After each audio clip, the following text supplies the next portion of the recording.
Hello YouTube and welcome back to the channel here today. Today we have another movie. Today we're reacting to Nausicaä of the Valley of the Wind, or Kaze no Tani no Nausicaä. And I'm gonna call it Nausicaä because I don't want to say the two of these in the same sentence, which is just a little bit cumbersome. So yeah, back again today, continuing my movie journey. I've seen Perfect Blue, which was really good. I've seen... What did I fucking watch? What was it called? Oh my god, I'm blanking. Akira. Why did I forget? That's so terrible. Which was really good as well, for the record. I just blanked on the name completely. That's so weird. Anyway, next on the list was Nausicaä, right? Because I did a poll, and this came right smack bang in the middle. So there's some demand to watch this movie, or to watch me watch this movie, I guess. And I'm here to satisfy that demand, I guess. I've done a little bit of research on the movie, and it's a bit of a doozy. It's very similar to Akira in so much as I'm not that familiar with everything. So when I watch something, you know, on the channel like Frieren or something, I've got a pretty good bearing of other things that other people have worked on that because they exist at the same time that I am. This movie came out in a year. 84. There you go. So therefore I'm not particularly cognizant of anime production in the 80s. It's probably a weak spot for me. But I have found some cool tidbits, so I'll treat you to some of the stuff I've found. Starting off with the most obvious one, the reason I'm watching this movie... Ooh, skipping ahead a little bit. Here's Hayao Miyazaki. Hello Miyazaki. Probably the most famous anime director. Here he is. It's the one that even your parents would know. If you say you're watching a Miyazaki movie, they'd know what you're talking about. And that's a pretty high claim to fame, that my parents would know who this is. What Miyazaki movies have I actually seen here? I've seen Spirited Away. I've seen Howl's Moving Castle. I've seen Princess Mononoke. I haven't seen Nausicaä, but I'm going to. Haven't seen Laputa Castle in the Sky. I've seen Totoro. See on my shirt it says Totoro. Pretty cool. Kiki's Delivery Service. No, I don't even know what that is. Castle Cagliostro. No. I've seen The Wind Rises. I thought it was pretty decent. I watched the dub though, so you know. I've seen Ponyo. I think that's about it, honestly. Yeah, we're going to say that. Oh yeah, people have gone mad for Boy and the Heron at the moment as well. They think that movie is really good, so I should make my way to a cinema and see it at my closest leisure, I guess, if that sentence made sense. But yeah, Miyazaki, huh? He's very good. I mean, what can be said about him that hasn't already been said? He's got a great grasp of filmmaking. He's got a great grasp of, like, fantasy, of letting kind of moments sit, just kind of this... like creating a landscape, creating a setting, creating a place where you can actually feel what's going on, if that makes any sense. Like I feel like I've been transported in Spirited Away along with the main character of Spirited Away. That's something that I feel like is going on. That's one of his major strengths. Fantasy, lore systems, loads of good stuff in Mononoke, and particularly in that regard. These movies always animated really well. Very similar character designs, which people often... If you could tell me this is a Ghibli-type character design, or this is a Miyazaki-type character design, and I would know what you were talking about. Just, yeah, it's the great man. I don't know what else needs to be said, really. On a personal enjoyment level, I like probably Spirited Away the best, even though that's probably basic. But yeah, Totoro's got its moments as well, hence why I have the shirt. Other than that, like, on a personal enjoyment level, not my favorite thing in the world, but I'm full of respect for it, for sure. I wouldn't have put it on the list if I didn't want to see this movie, put it that way. Now let's get the next elephant in the room out of the way. I thought this was a Studio Ghibli film. It is not. It is made by a studio called Topcraft. If I can find them. Hello, Topcraft. And I don't know if you see over here all this bullshit. It's kind of Nausicaä, and then, like, what the fuck is going on? So I did a bit of research. Hello, Wikipedia, my old friend. So, yeah, Topcraft, animation studio established in 1972. It was famous for the production of Nausicaä of the Valley of the Wind, and hand-drawn animation. Studio went bankrupt and dissolved in 1985. So did this movie not do particularly well? I haven't really looked up that part. But here's the interesting part. Essentially, this split the studio in half. Miyazaki, Suzuki, and Takahata acquired the assets and formed Studio Ghibli. So this is kind of like the Studio Ghibli kind of father studio, if that makes any sense. Toru Hara, who is also a very famous name, became the studio's first manager. Other top craft animators formed another studio, Pacific Animation Corporation, continued working with Rankin Bass on TV shows like Thundercats and Silverhawks, eventually joined up with Ghibli once Pacific Animation was bought out by the Walt Disney Company, became Walt Disney Japan. Okay, I can't imagine that's very good. But anyway, some animators like Kubo went to work for other studios and worked on Naruto, Bleach, whatever. Gotcha. Okay, cool. So yeah, kind of, this is the Studio Ghibli father studio, even if it was very short-lived by the time Miyazaki was there and working. I had another scroll through here to have a look at the staff, but like what I said to start with, I'm not sure on many of the staff. Do you pronounce this Joe Hisaishi? Sure, but let's say Joe Hisaishi. He's quite famous. He does all the music for Miyazaki movies, so... Like, I mean, there's a ton of Miyazaki movies there that you can click on and have a look at. As well as an insert song in Your Line April? What the fuck? Anyway, the weird stuff aside, there's one other member of staff that absolutely jumped out at me, jumped off the page, and made me notice, if I can keep scrolling and find him. Hello. Maybe one of the most popular names in anime. Hello, Anno. If you guys weren't aware, you know, worked with Gainax, famously on Hello, Evangelion, or Neon Genesis Evangelion down here, probably. Yeah. And did some key animation on Nausicaä of the Valley of the Wind. Very cool. Again, we're not going to go fully into Anno here. I just think it's interesting that he worked on it. Again, Gunbuster. Again, his and her circumstances. Again, now working on all the Shin stuff. Shin Godzilla, Shin Kamen Rider, Shin Ultraman. Very, very cool. So I don't really have much else to say there. The staff seems decent. It's a movie made in the 80s. I don't really have much to grasp on. Besides that, I guess from Miyazaki movies, and especially his movies aimed at a little bit of that older fan base, something like Mononoke, right?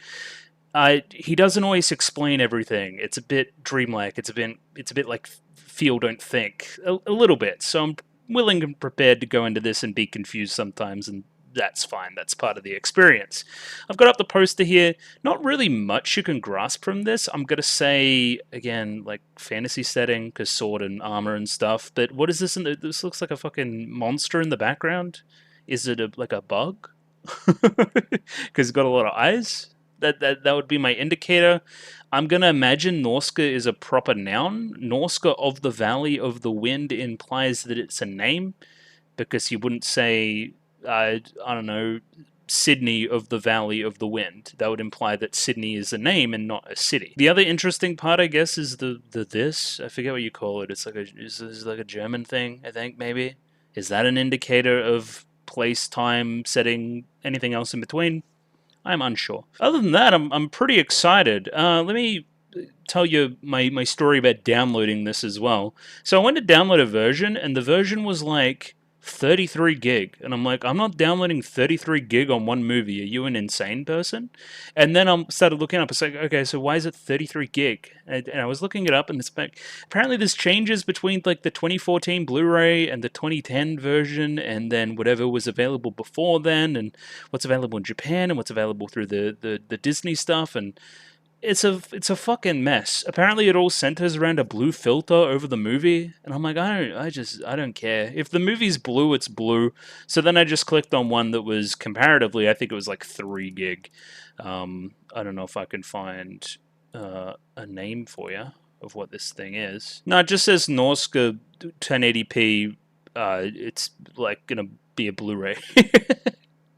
It's got dual audio, so I could do the dub if I wanted to. I think Patrick Stewart's in this in the dub, which is fucking crazy. But anyway, I digress. We're going to watch the movie very shortly here, and I'm pretty excited to do so. It's kind of late in the day. I'm kind of a little bit sleepy, if I'm honest, so let's just settle in and watch a movie. It sounds great. The other housekeeping note will be that I'll probably analyze and talk about the movie tomorrow. Again, it's quite late in the afternoon. Either way, we're better jump in, but just to do my shill stuff, so if you like the video, consider liking the video. If you like the video and you want to see more, consider subscribing to the channel. Comment below anything you thought about the episode, anything I could do to improve my presentation. Comment below. I'm doing follow for follow on Twitter, so follow me on Twitter if you'd like me to follow you back. And the Discord. Join Discord, love Discord. Discord. And yeah, we're jumping into Nausicaä very, very soon here. Rightio, I have Nausicaä of the Valley of the Wind up there ready to go. How long do I have on this movie? It's about 2 hours. It's 1 hour, 57 minutes, and 2 seconds if you wanted to sync up exactly. Again, if you're syncing up your version with my version, there'll be a little piece of the movie in the corner there that you can do that with. If not, there should be a picture-in-picture version in the description below. Should be in 2 parts. Quality may not be great, but it exists. You can watch it on mobile and stuff, which is pretty cool. Either way, I think we should just jump right into this sucker and give it a 3, 2, 1. I guess I should say I don't really have a name for the subtrack. So again, if there's differences, there's differences. If people are super interested, that's just at me on Discord and I can tell you the exact version that I downloaded. Also, obviously doing the sub, not the dub. So yeah, don't be weirded out if I'm like not hearing the English words along with your version or something. But anyway, I digress. We're going to watch the movie now, and I'm going to give it a 3, 2, 1. Radio? 3, 2, 1, go. As somebody texts me just as I hit OK on that. Let's put my phone away. I am recording. Is that WWF something?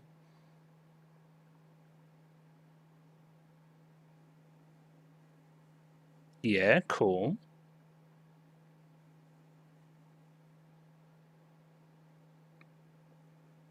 Oh yeah, this is that shit.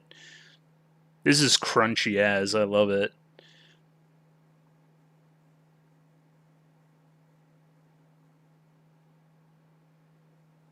Let's turn up a little bit on my end. Just a wee bit.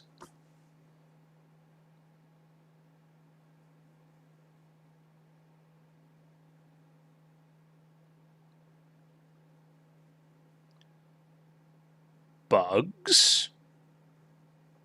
Thoughts? Bit of a Western vibe early too.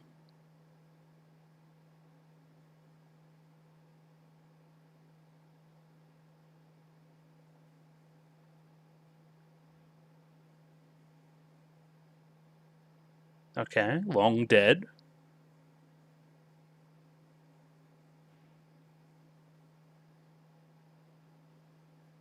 Yeah, disintegrated. Oh no, we're plenty loud enough. Okay, bugs. Are we going to shoot the bugs? Sea of Decay.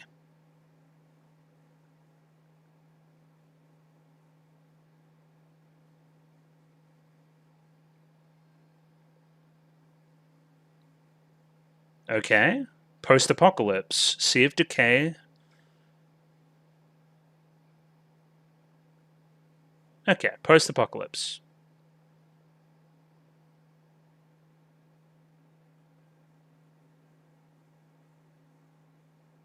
Indeed.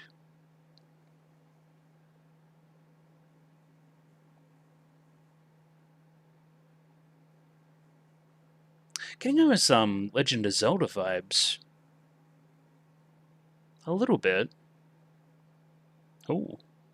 Okay. What's that? You see what I mean? Like, intriguing.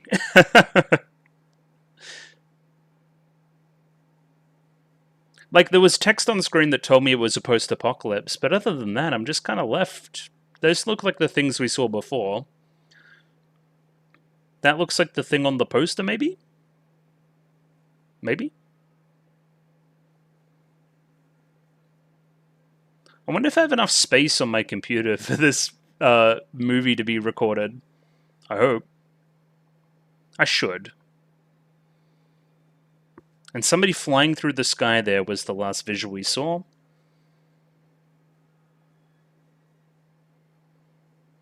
Music's very 80s.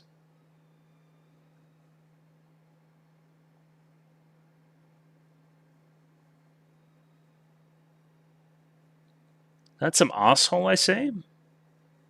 Hey, yo.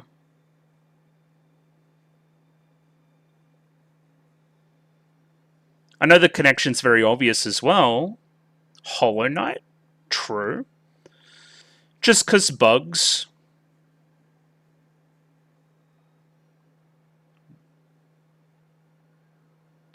Well, I keep saying bugs, but also they say Sea of Decay, so it could just be like sea life.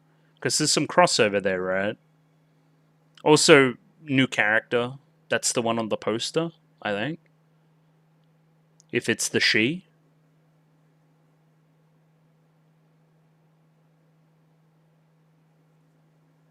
Backgrounds are really nice.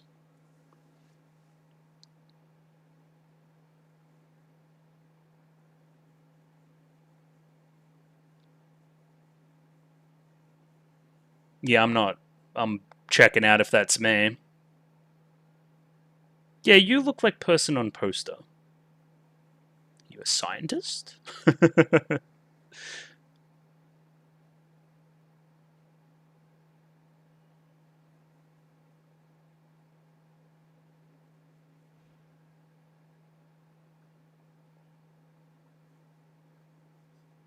Orm?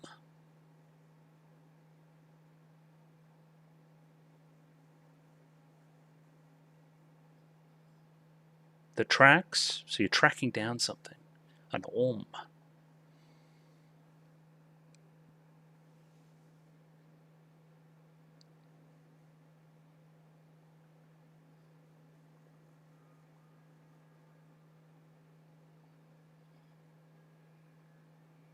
Like a bug. Like it shed its shell, did it? Like a cicada or something? Well, that's a telltale sign that you're near.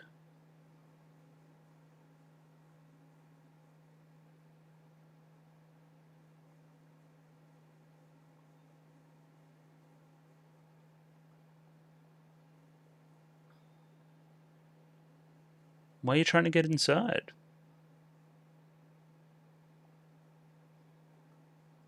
It's very strong. Oh! Okay, so we take the material to make tools.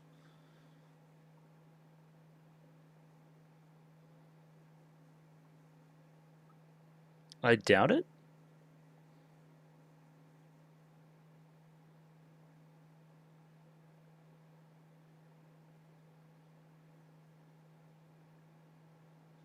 Perfect. That's my shit right there. Notice how she's not fucking saying anything? Because she doesn't need to. We can tell by like looking at it. She's also buff as fuck.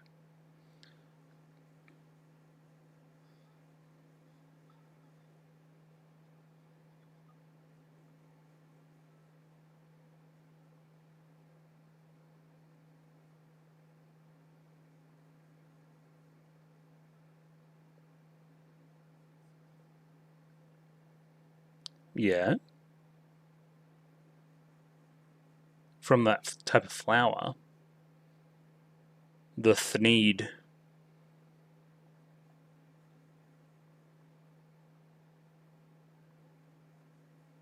It's a very pretty soundtrack.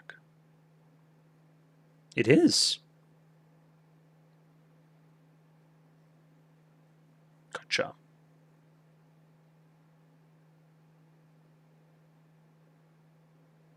I think this movie might be good. I'm gonna be real. So you just vibing, or we gonna get a move on, or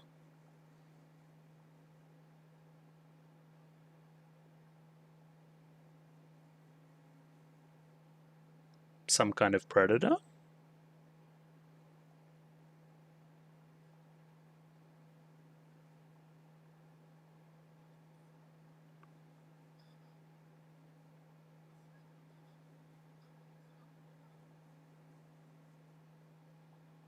Interesting. Apologizes. We love to see it.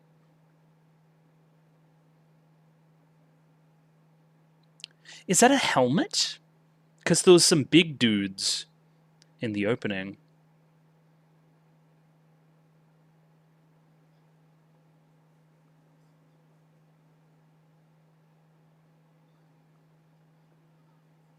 Yeah. Which also implies that it got too big for its shell, right?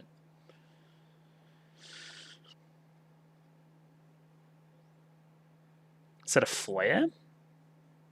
Yes.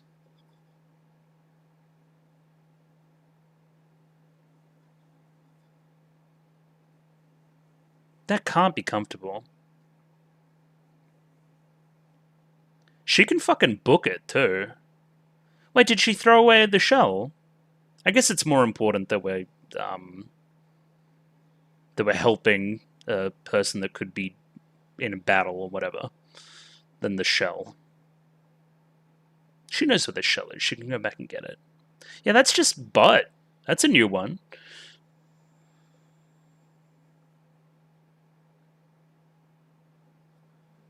I don't know. That looks really cool. Oh, it's the guy from the start? Oh my god, this is so 80s too. The music's really fun.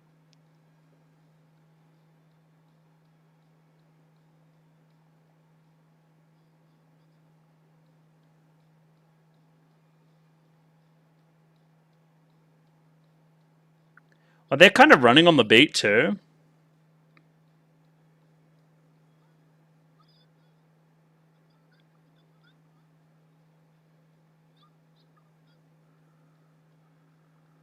Yes, mummy. Yeah, moon him. That'll help. Uh, hopefully they're just like flashbangs or whatever to stun him. I don't think it would fit her character very well if she just killed it. Yeah, okay. He was blinded by rage. What did you do? That's my good friend Om right there. You show some respect. True. She wearing tights? I can imagine she's wearing tights.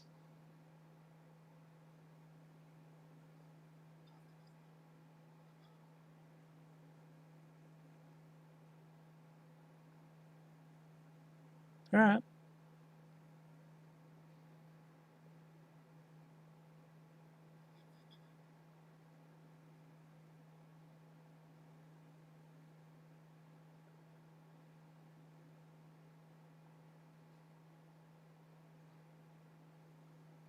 So she had some kind of musical device that helped there to calm him down. True.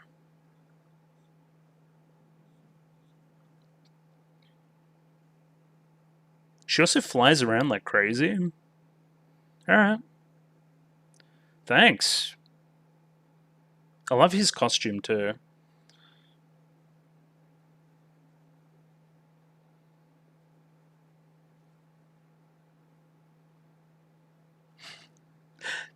Don't say it, don't say it, don't say it. This kind of reminds me of Dune. uh, it's always fun when I watch these and go, this reminds me of blank when this thing came out before it. Well, not Dune specifically, because, you know, the book, but interesting. It's always fun doing things the opposite way. Wait, so you know who that is? I see. Okay, and her name is Nausicaä. Gotcha.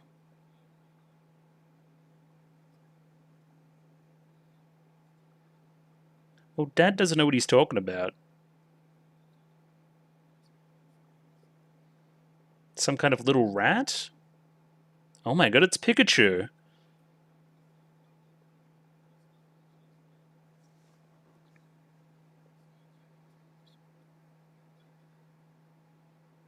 Oh, so this is recent. Gotcha.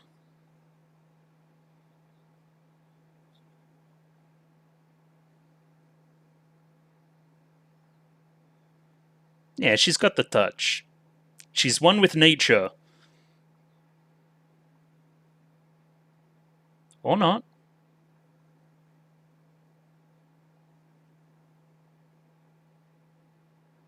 A lot of trust. That pays off. Oh, it's adorable.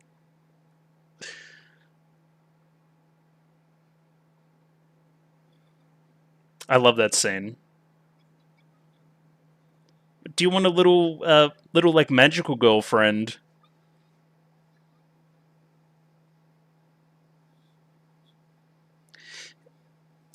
Yeah, is it actually supernatural? Yeah, she's adorable.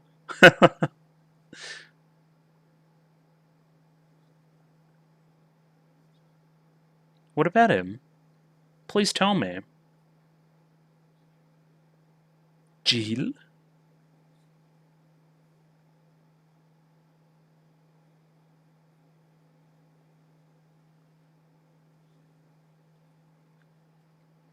Alright, dad's like sick.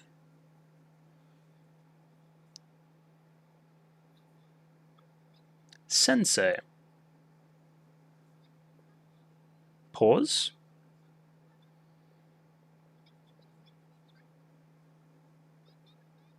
Okay, goodbye.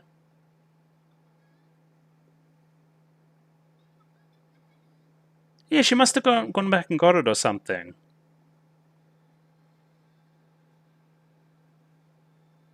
Okay. That's gorgeous. That's almost very old Hollywood.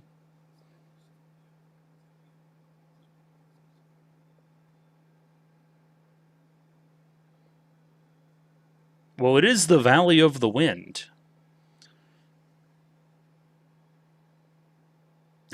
This movie fucking rocks. This is so good. How haven't I watched this before?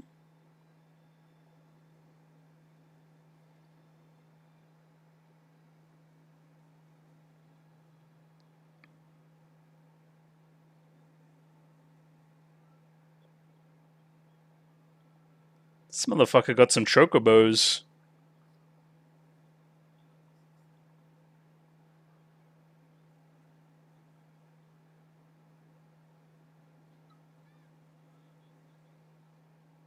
Okay, Yupa is well liked.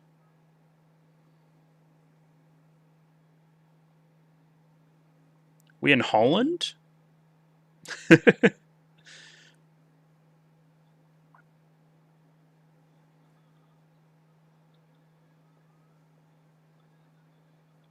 From the costuming and stuff, it's really hard to tell because I had a European inclination of some stuff. Princess?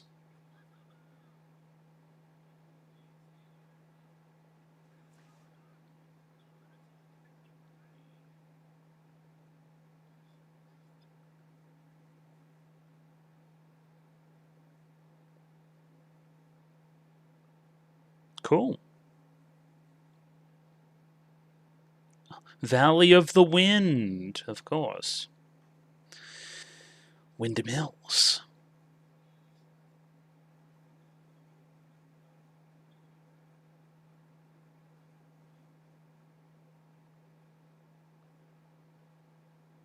Okay. Hello, baby.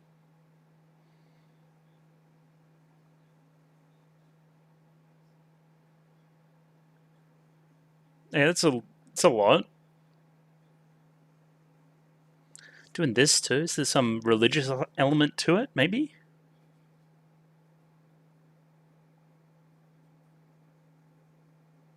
Yeah, and then princess as well. Are we doing like a monarchy thing?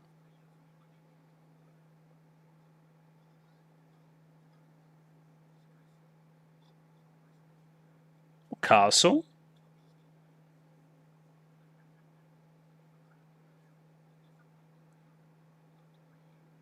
I don't know if she's playing. She was like helping.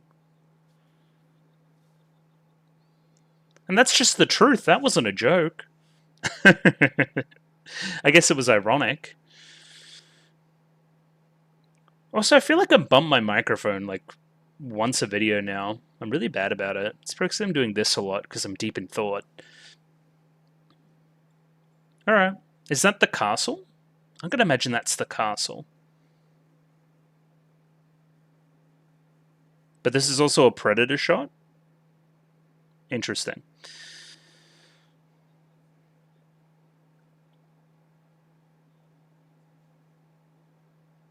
Oh, he's got his hat off.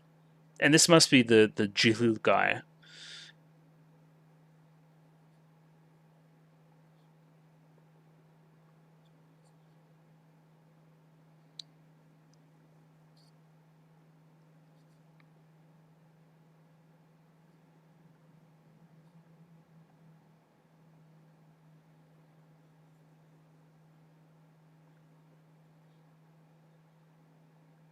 Okay.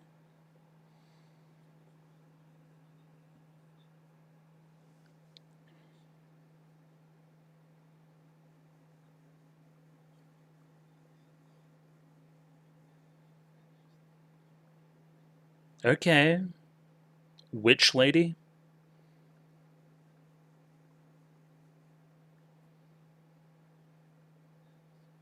Well, I don't know too. I would like to know. Is that tapestry similar to the opening? Kinda.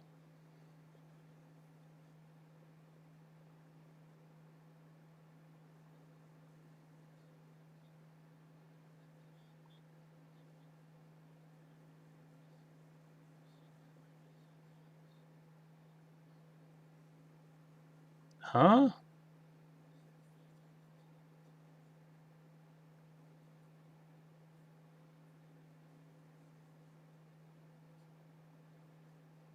Or Baba?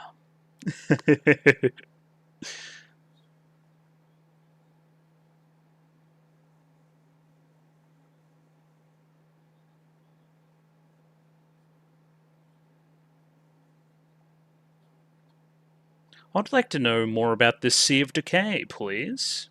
Sounds very interesting.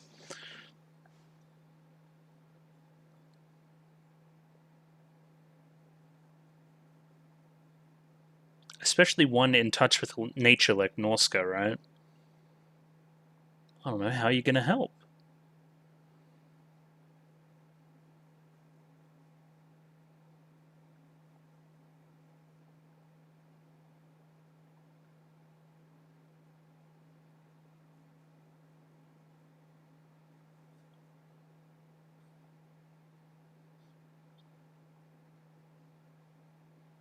What does that mean?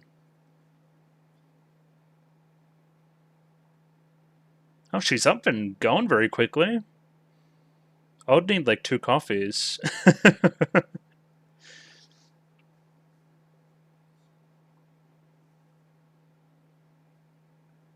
Ominous?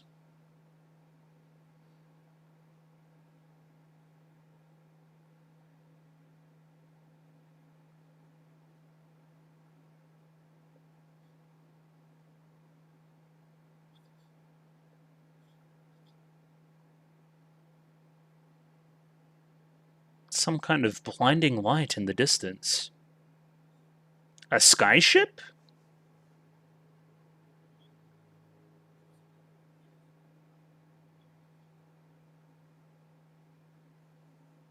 Ugh.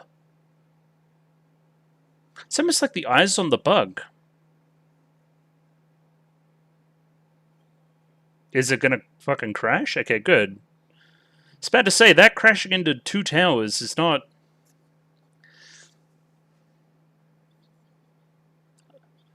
I see, because of the wind. Gotcha. What a hero.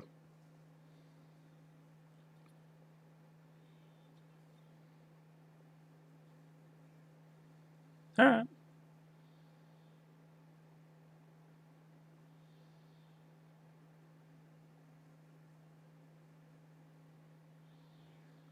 So they look almost like slingshot as well. Ah, maybe that's the problem. I see. Weird. Yeah, there's some fucking sick beats here.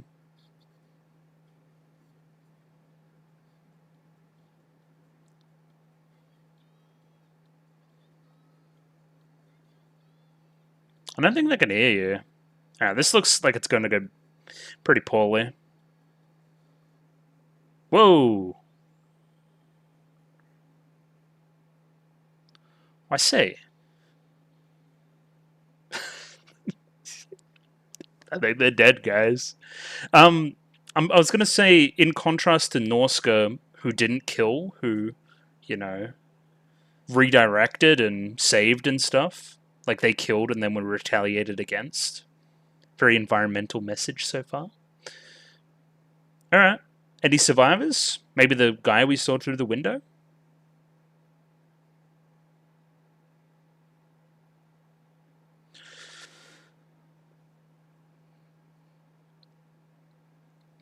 Yeah. I'm gonna say guy. Oh. More fool me.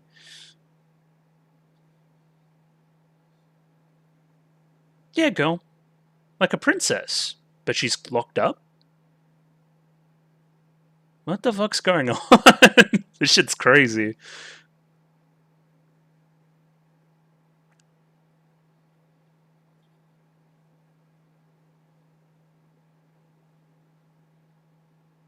What? What?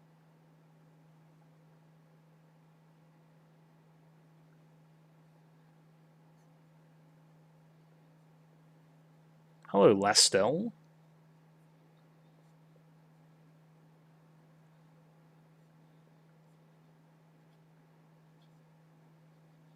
Yeah, we're already one step ahead.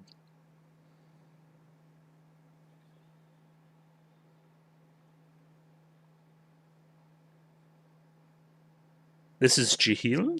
Or Jil?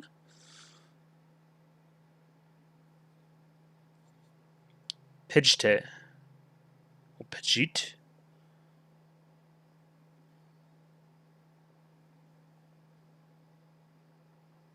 Can't imagine she's long for this world. Ugh.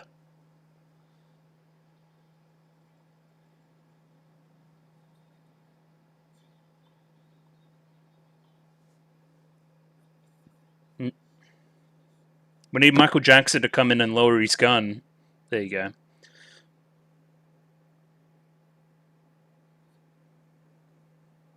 Have you not been watching the movie?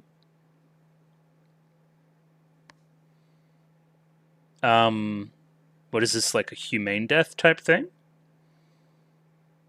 Oh, no, that's the insect charmer thing. Gotcha.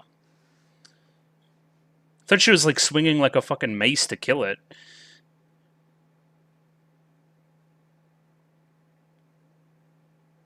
Why doesn't everybody get one of those insect charmer things?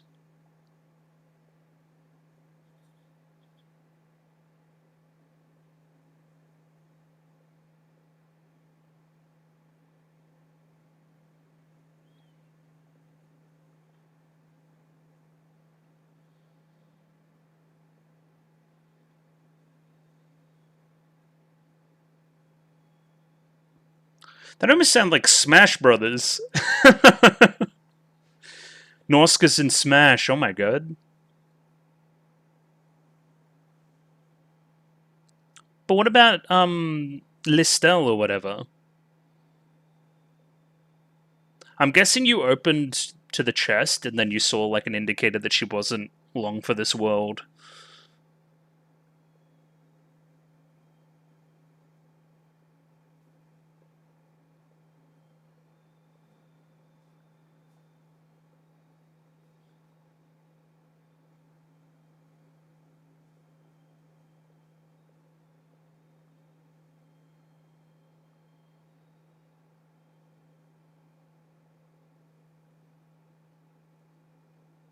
Yeah, cool.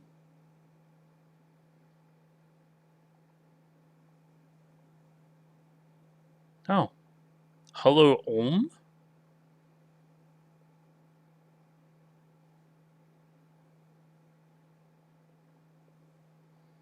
So did you follow the charmer as well?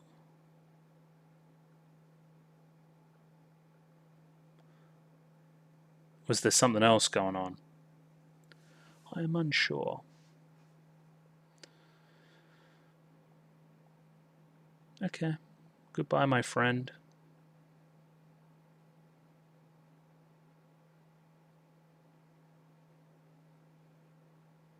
Okay. More planes.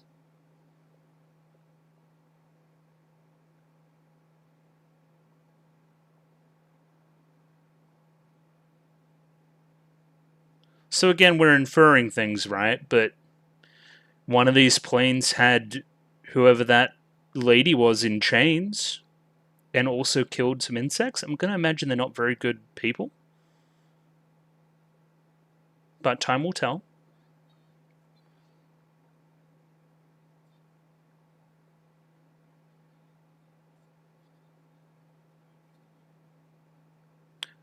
I see. Okay. So, like, carry the infection into the valley, and now we're looking for it. Gotcha. Interesting.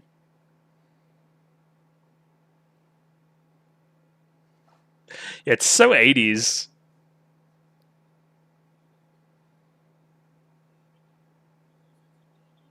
What am I looking at?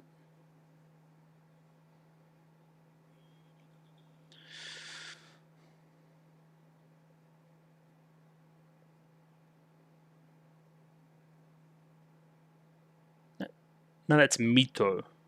No, yeah, no, Jahil's the guy that's in the bed. I mean, it probably is.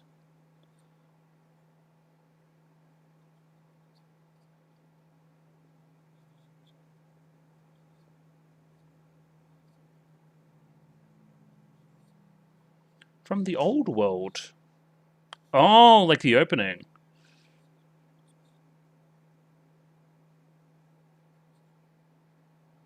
Yeah, those guys. So is this like an egg of one of those guys? Which are like the helmets that we've been seeing. Yeah.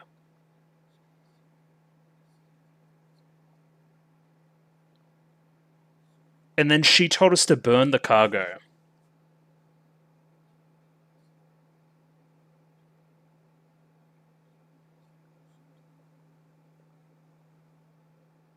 Interesting.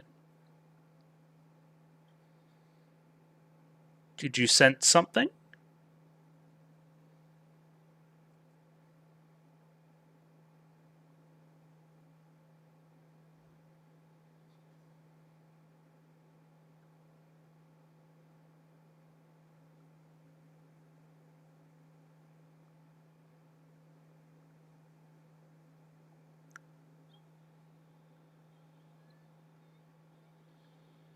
I'm gonna imagine these guys are the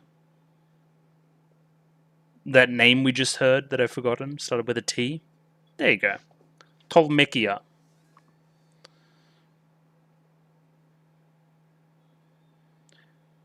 And they had a relationship to Pejete as well.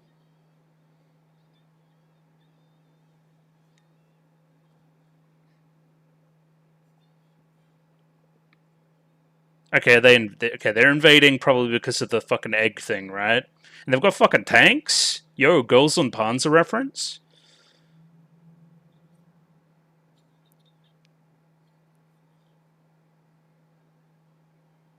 Oh shit. I think we're in trouble here. They've got guns, you've got a sword, and you're also bedridden. I can't imagine that's very good.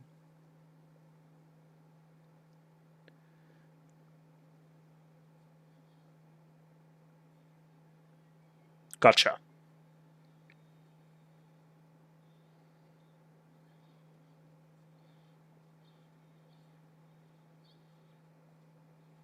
Yo, who's this guy?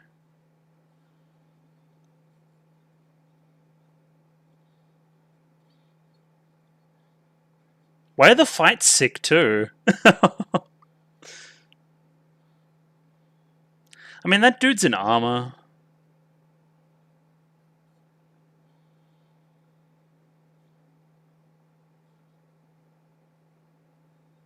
Why is he so cool? Yupa.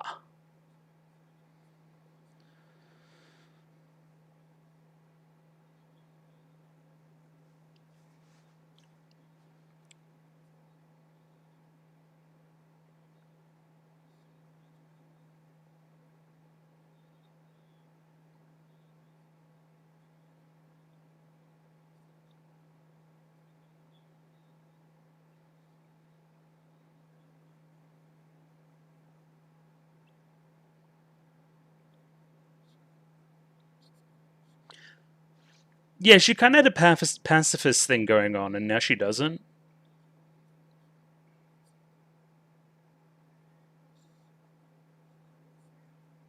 Oh my god. Kuratoa.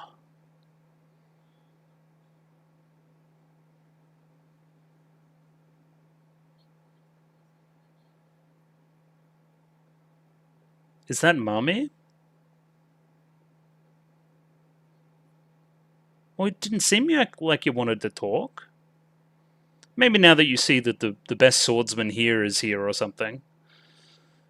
The best swordsman of the region. Alright. Upsy daisy. Yeah, I agree, Pikachu. Gotcha. And I bet they're interested in whatever this egg thing is, right?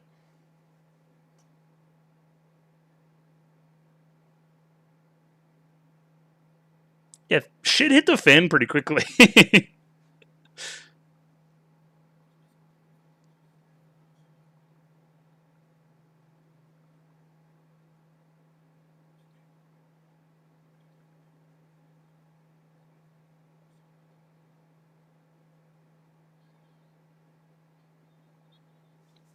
Unify.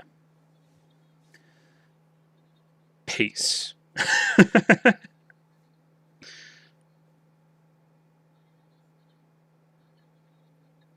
The Enterprise?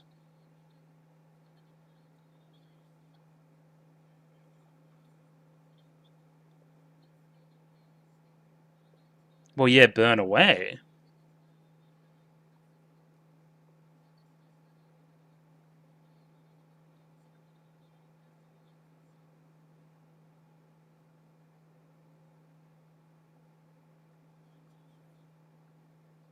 Yes, Baba? Or Baba?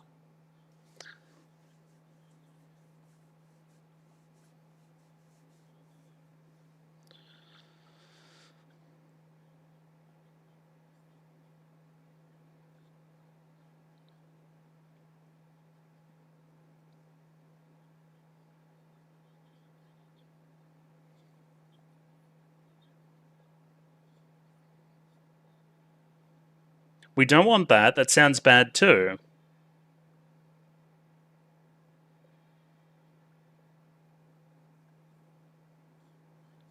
It's almost like what we've seen so far is that it's like a give and take thing. Like the nature will retaliate if aggressed against.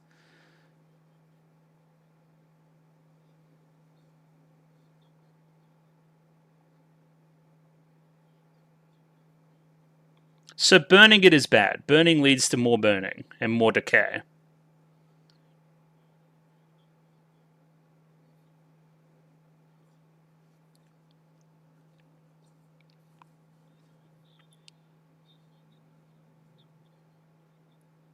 Yeah, taunt him. That'll work.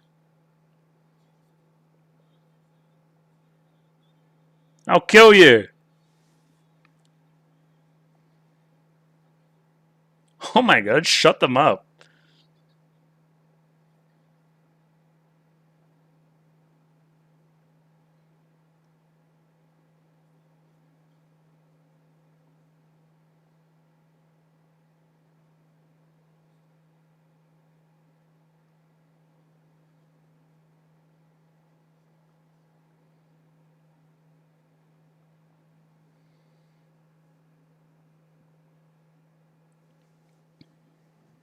Interesting. So now we've got that was very good. That sets up a plot direction, right? I feel like I already see where we're going with this. But there's still like more than half the movie left. Alright, that's the thing, which they clearly want, because it's going to burn the Sea of Decay.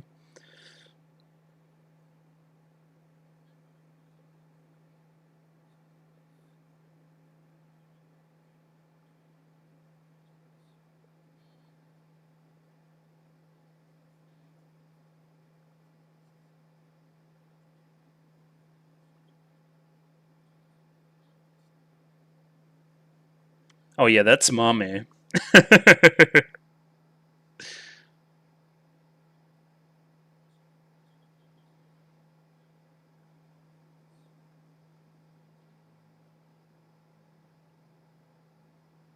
Yeah, Tanuki boy.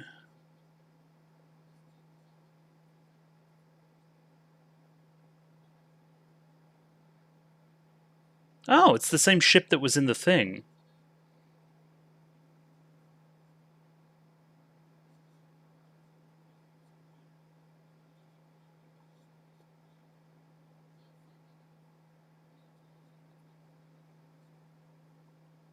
Interesting. So we're taking her away?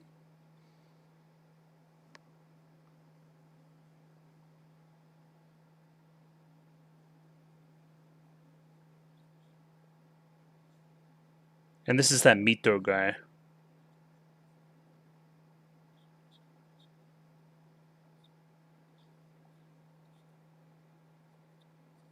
Bakemono.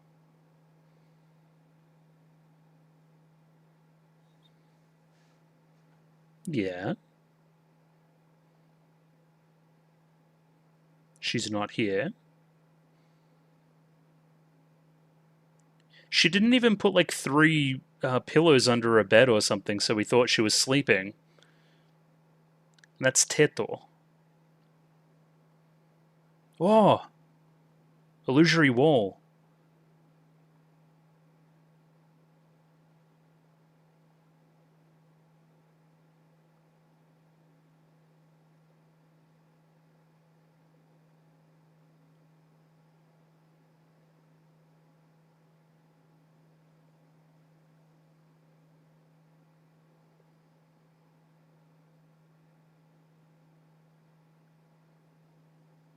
Secret escape?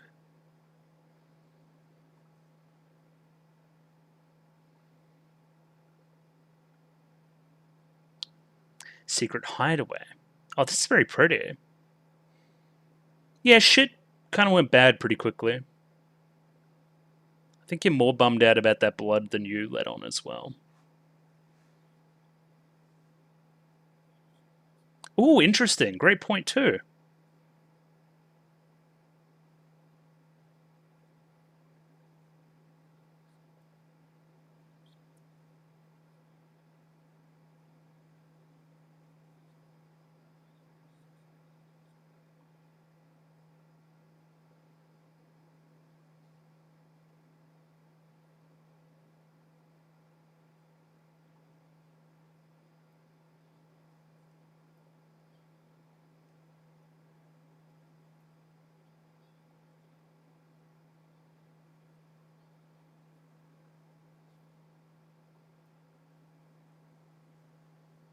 I don't know, probably somebody 1,000 years ago.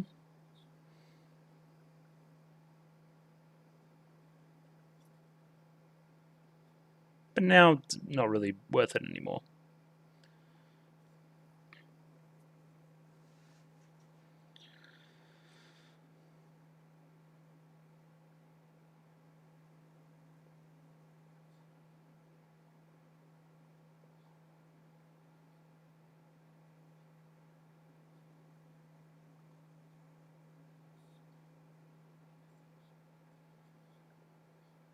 Yeah.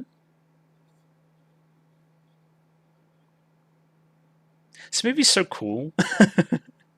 Again, I know exactly what I'm going to talk about in my analysis segment for sure. So much cool environmental stuff here, and it feels like a lot of these themes got adopted in a lot of other works through the '90s. Huge environmentalist tinge to a lot of the '90s, and then yeah, even the stuff I'm familiar with. Yeah, it's tights. Okay, good. Thought she was just raw dogging it.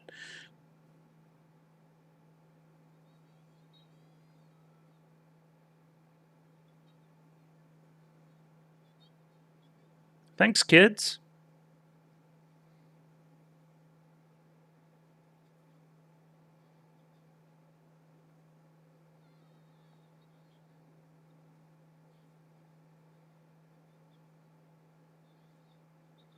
Yeah, stop saying goodbye to those kids. I'm not the bad guy.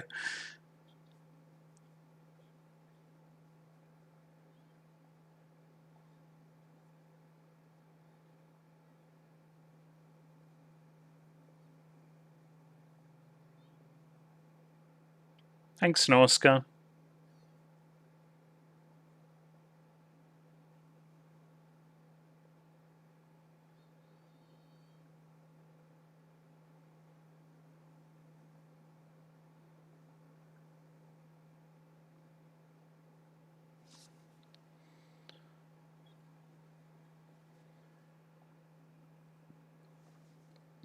And we're going to Vegetate, right?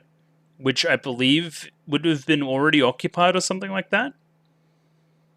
If they had their monarch in chains. They've also chained up another monarch and are moving them on as well. Interesting. Like taking away the figureheads and then, you know, like subjugating, making them part of the sprawling empire, whatever the hell.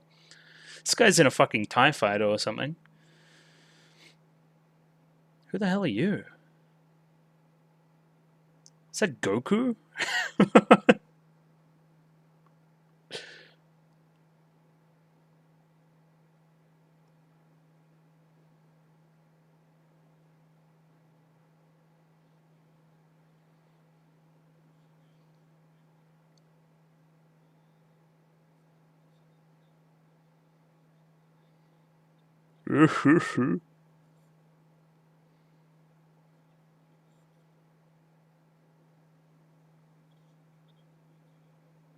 Maybe they are.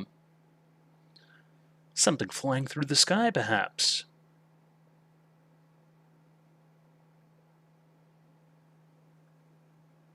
Oh, or a storm.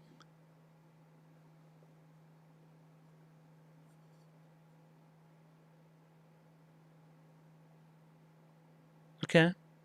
That's Goku high up there. Don't give the game away. Goku in a fucking TIE fighter.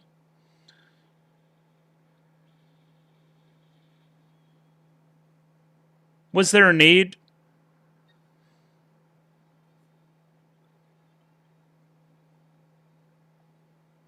They hit the Pentagon. Is this friend or foe? I'm unsure.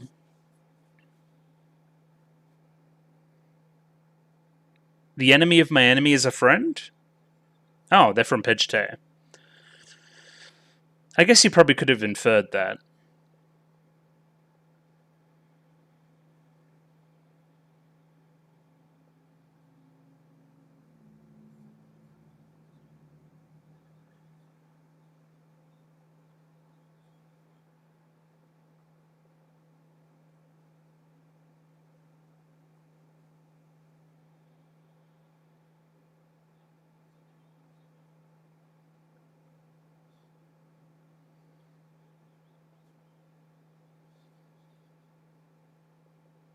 Oh, the boys.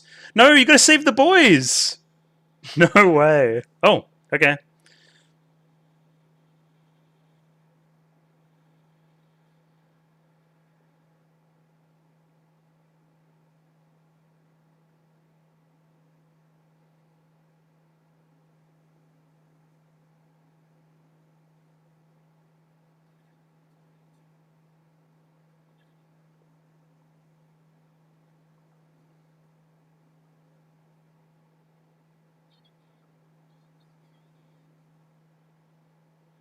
Again, can these people hear you?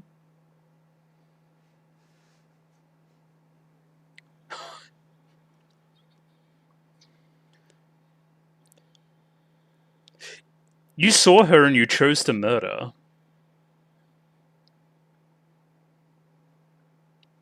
But then she almost appeared like a vision in front of you. Alright, and then you got shot down. Interesting. Alright, are we falling? Do we need to get on that ship that we conveniently stowed away?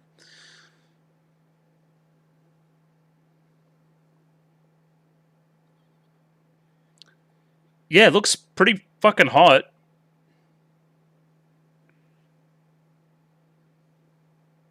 Good luck. Oh, she is fearless. You have no choice, Mito. You must go. Yes, ma'am.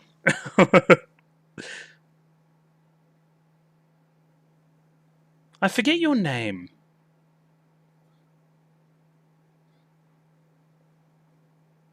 Oh, why are we bringing her along?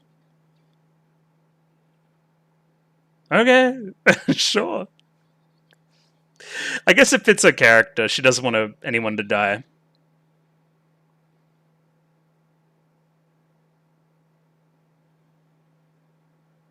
I reckon it starts with a T.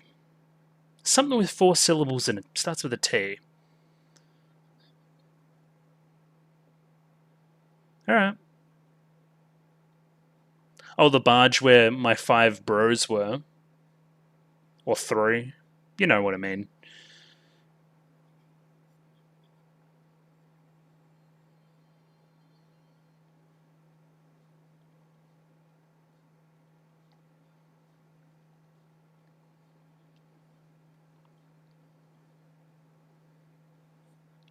This soundtrack fucking rules.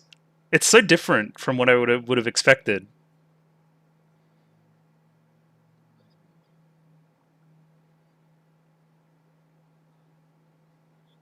Quick! But also, this is like the super Sea of Decay. Like, this is where shit gets real, probably.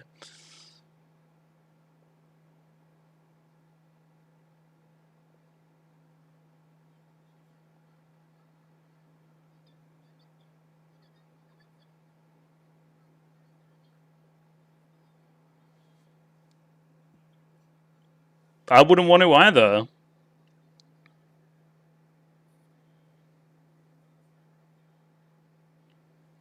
We are the cargo.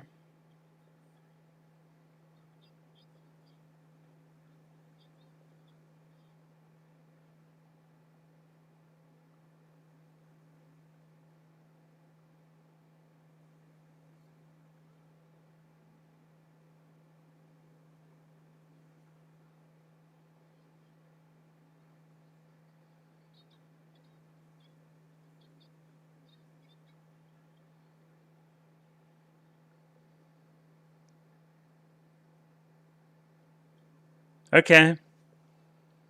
Seems good.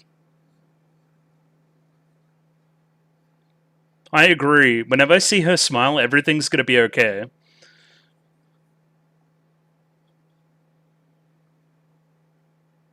Yeah, but I get the feeling you're like one with the nature or whatever the hell, right?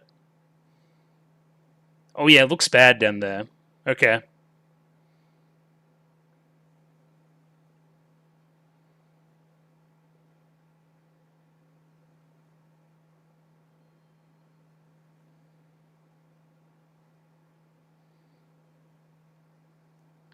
Bro, this soundtrack rules. I love synths.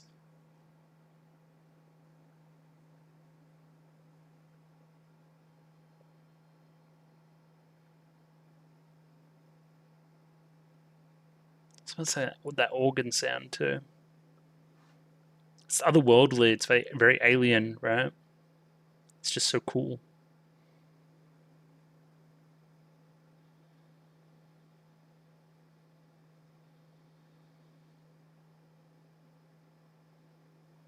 Yeah, cool. What about like the evil lady we have on board? Thoughts about that?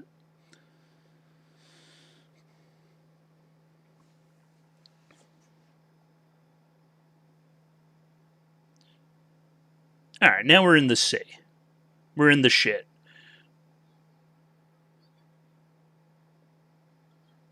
Ah, handgun. Yeah,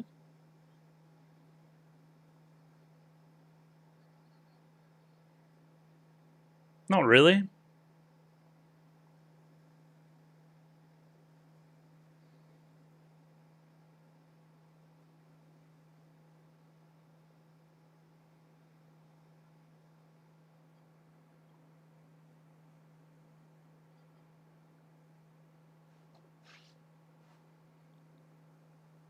She like passed the speech check just then.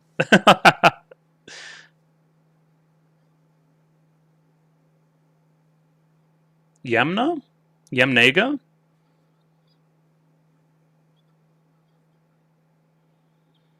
Don't shoot! No! No! Nobody gives the orders here. Don't call me that.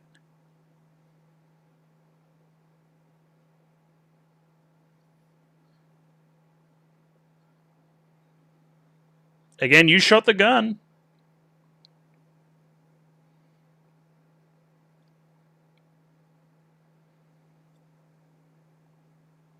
Oh, let's go. I didn't know you were chill like that. You're just chilling in the water. Don't shoot.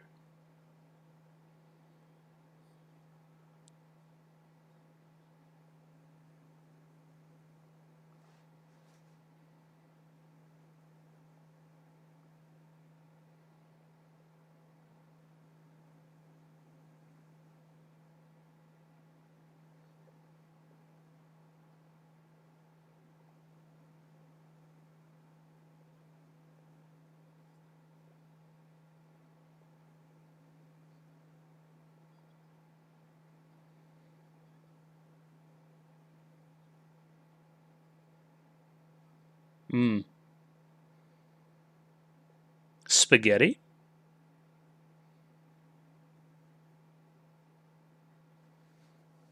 I mean, you're braver than I am. I'm not letting myself get insect spaghetti. Not for a million years.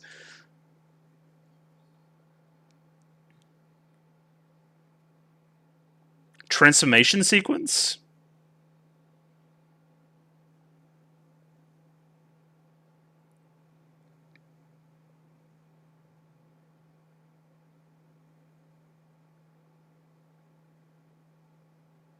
Yo.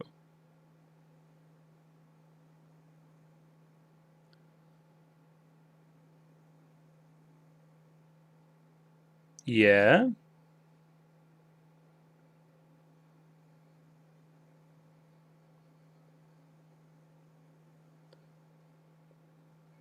Interesting.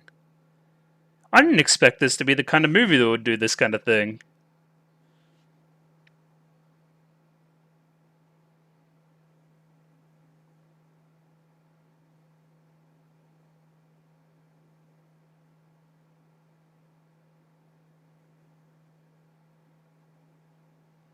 Alright, cool. I think she passed the vibe check.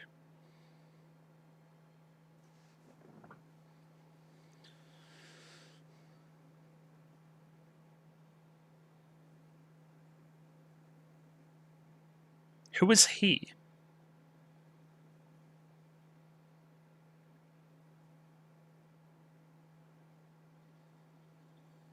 I agree.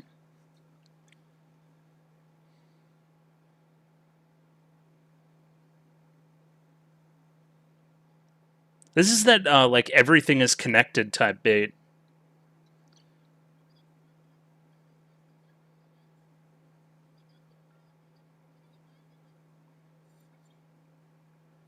When she gives out like commands like that, she's like fucking fearless fucking leader. You want to like follow her to the ends of the earth. All right, I'm imagining they're chasing after that bozo, Goku, who shot us out of the sky. All right, I mean, you left us here with her with the gun. No. Oh, thank you. I didn't know you were chill like that.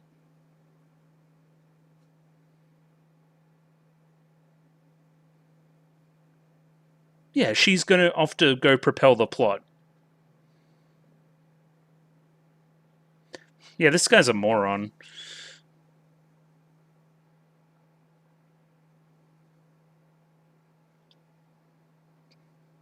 Maybe the gun's the problem? Like, you know, just have a think about it.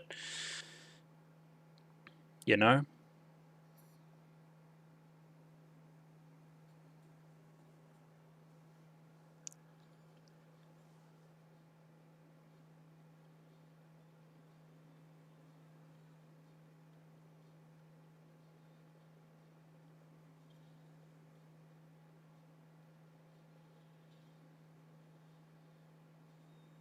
Alright, Seifu. That thing's terrifying.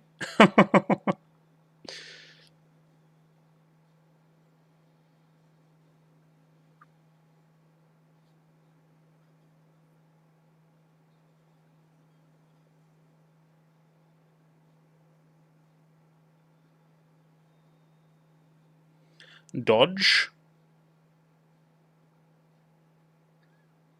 Ugh. Don't know about that scream.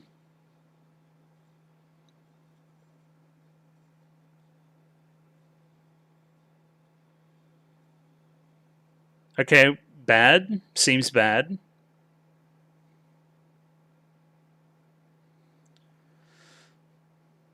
Alright, now we're in the Sea of Decay with no paddle, so to speak. But we passed the stealth check, that's good.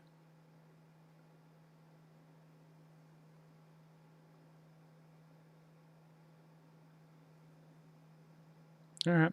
Upsy daisy.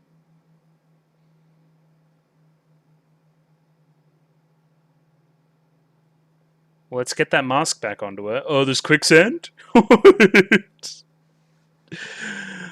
Bye, Woody.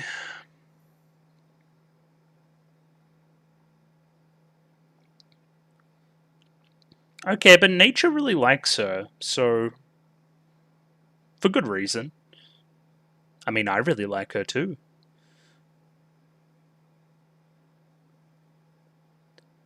Alright, status report. It's not going well.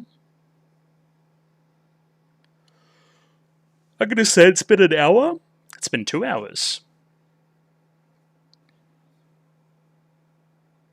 She ain't coming back, big dog. She's in the sand.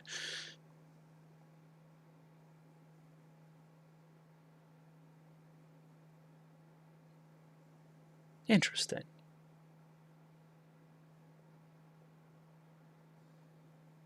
Nausicaä. Okay.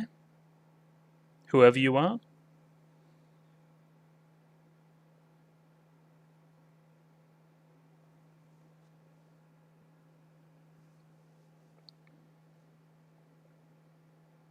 Is that, is her dad Jahil or whatever? Jill?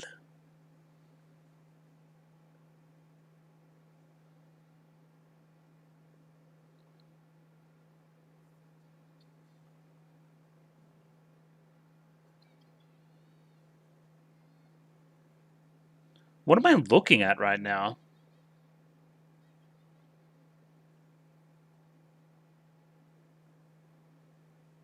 That's just my little crawly friend.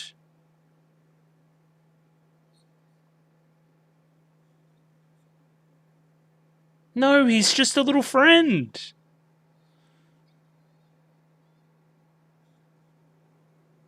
But they can.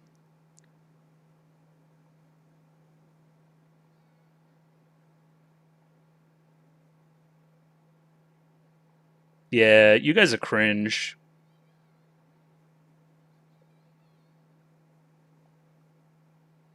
The colors here are gorgeous too.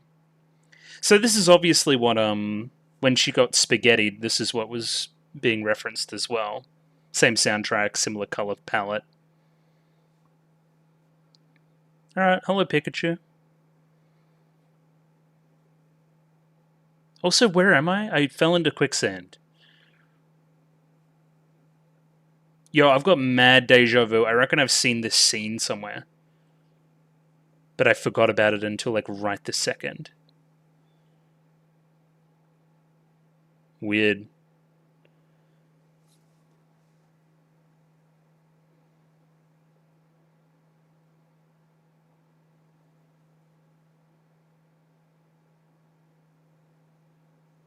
Alright, what about Goku?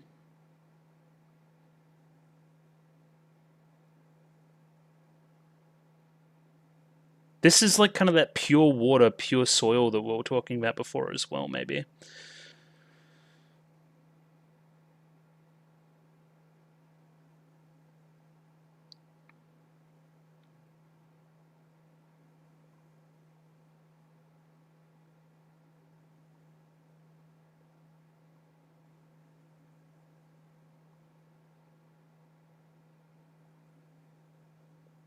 Hello.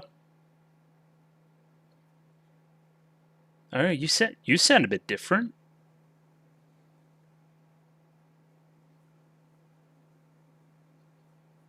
Hello, Asbel.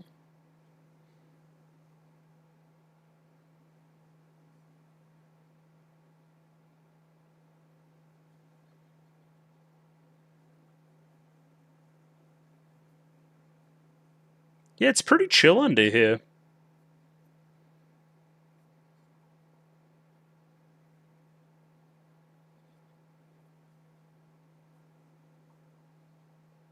Yeah, it's chill. It's like your little basement.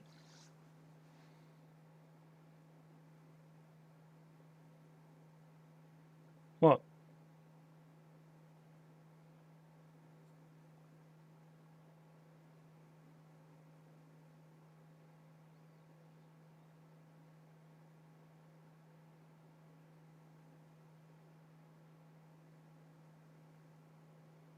Nah, she's having a moment. Just chill.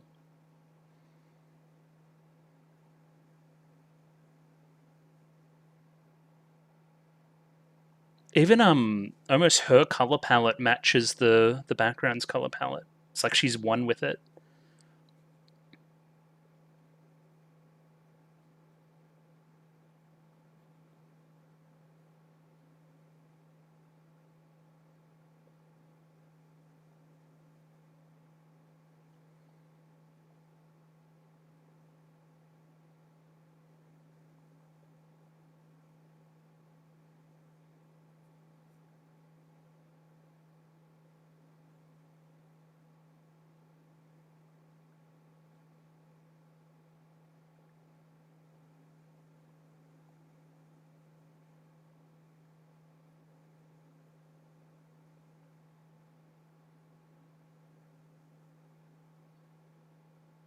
This reminds me of the intro with the shield and the kind of pollen or whatever falling. Yo, she just got a power up. Okay, this is that pure ground stuff. Seems like it's being sieved through.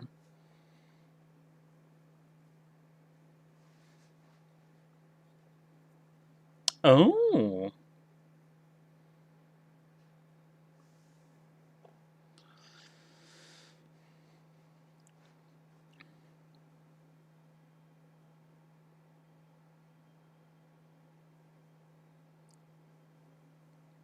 She's alright.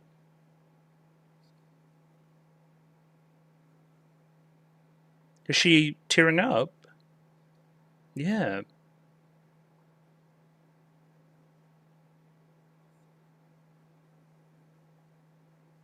Okay.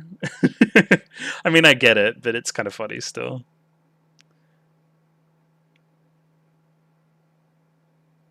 Yeah, this movie is like vibes, you know?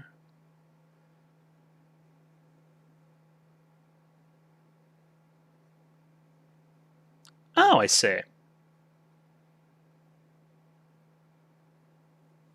Does that imply that you're a prince?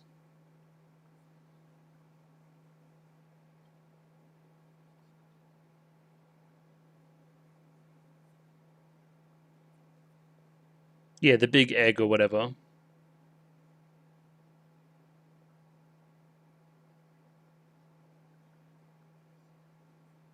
Excuse me? Alright. This nut tastes really good. Whatever you say, man.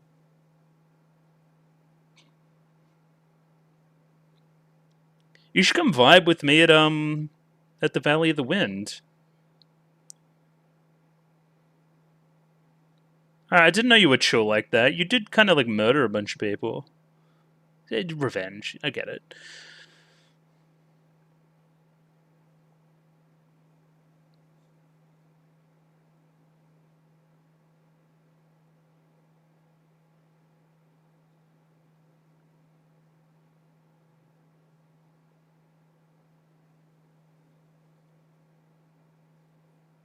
I see. Interesting.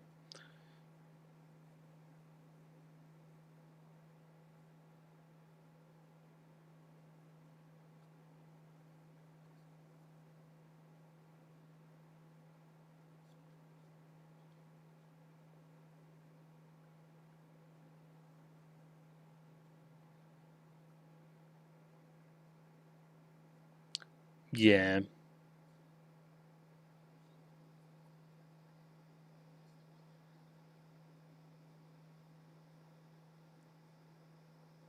She just told him to shut up. It's like this cleansing process happening around the world, right? And it's like outwardly like disgusting. It's almost like a human body, right? Outside you got the scab and all the, white blood cells and that kind of stuff, right? But underneath it's healing. It's kind of vibe I'm getting. I don't know if all is well. This looks fucked. Ugh. Yupa, we need some assistance. We're growing a man fetus in here. Yeah. I don't know about all that. That thing looks fucking gross. Like you're not seeing this, and it's not giving you like any pause, at all. That's fucked up. Yeah, you're a weirdo. You got bad hair too.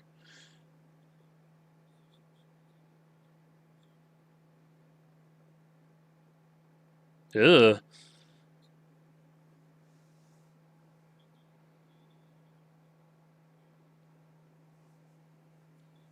Yes.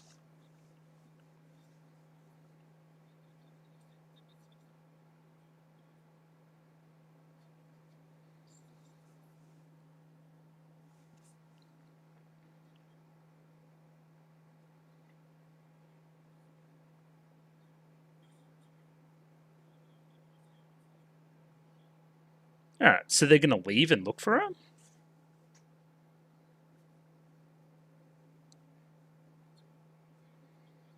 or you're gonna do like some kind of coup thing. I think it's more the latter, but we'll see. Hubris. I want to control it all. Thanks, kids. What about Nausicaä?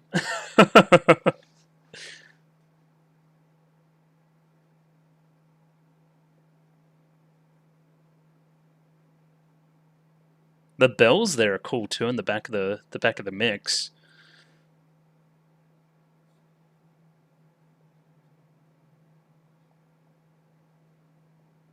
All right, hello. What's up?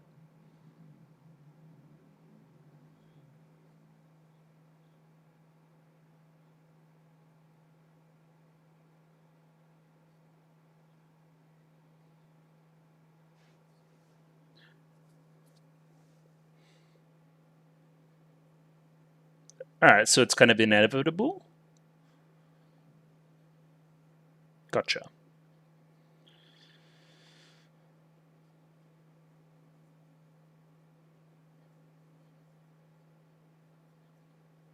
Interesting. It's almost like Cold War vibes. Paranoia, right?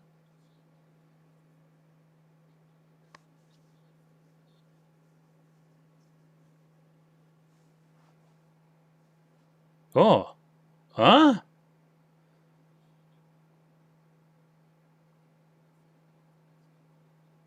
Oh my god.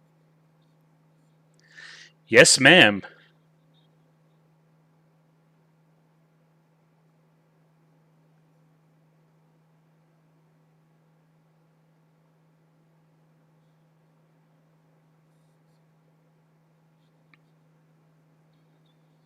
What?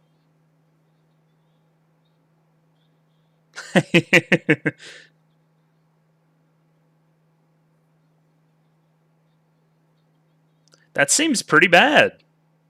I'm gonna be real with you. You guys want to put on masks or?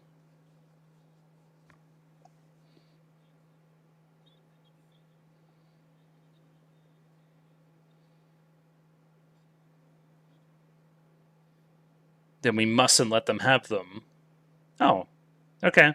Now you guys actually seeing this as a threat.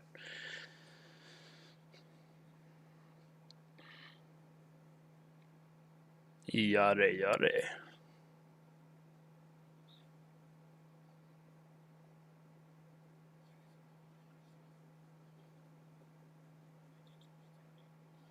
Okay. Thanks, Yupa.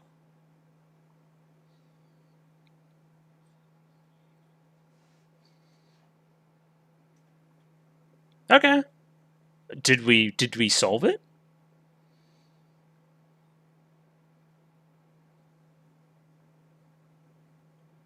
Ugh.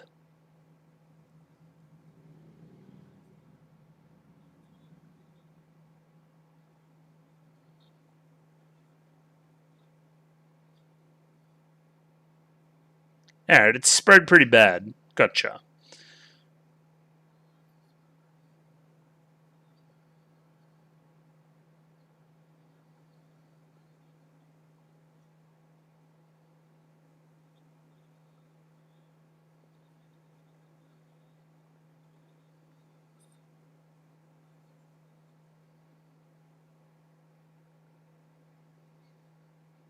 I see.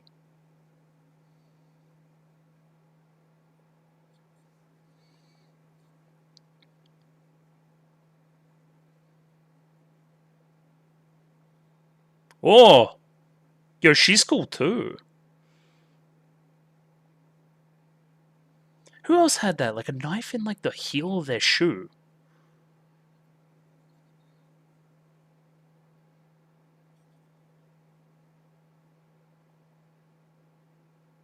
Okay.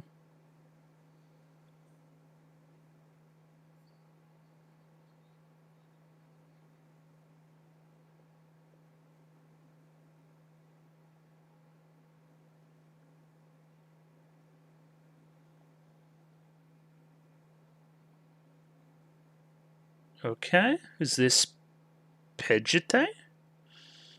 Well, that's a cool shot.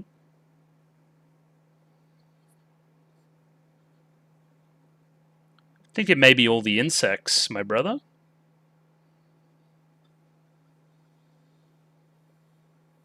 They're all dead?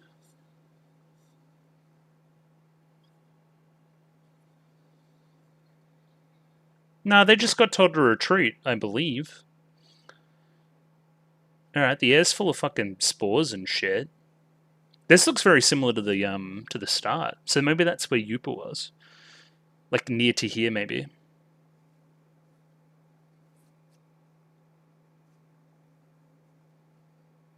Alright. It looks like there was some kind of great battle here. Great cataclysm.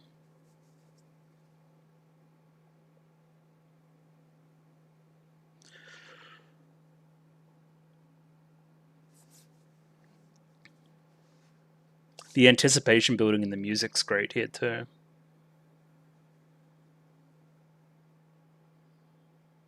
My friend Orm?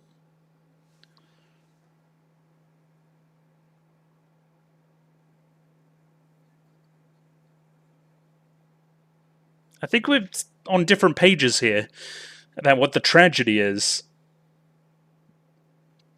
Alright, so shit hit the fan in Pegite.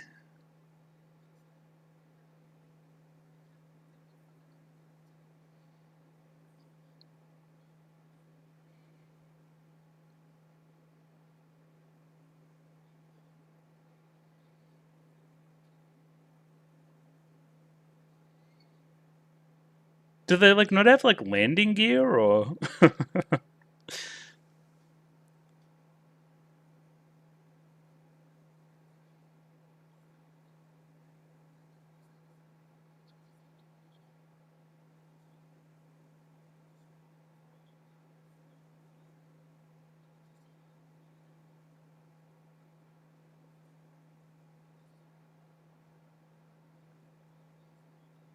Okay. Second phase. Don't do that either.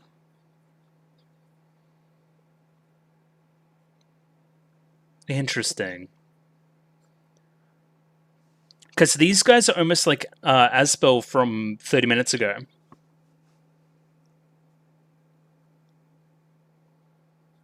Like revenge and violence begetting more violence and stuff.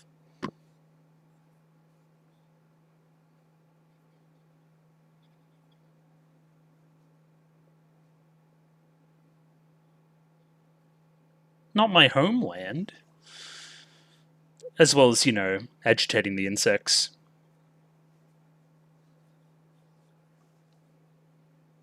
Don't touch me, bitch.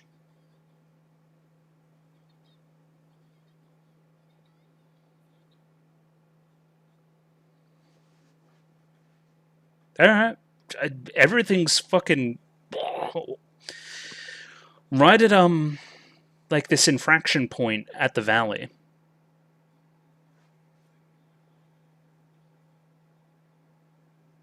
She could have been more slick about that.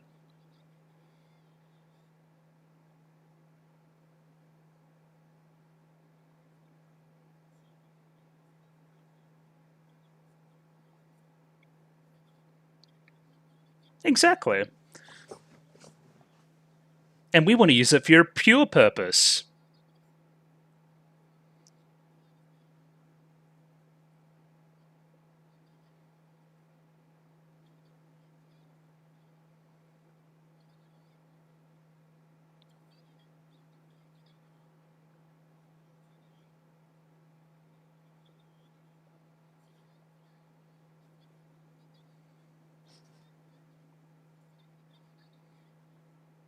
Oh. Oh, no, he's actually cool. I thought he was going to pussy out.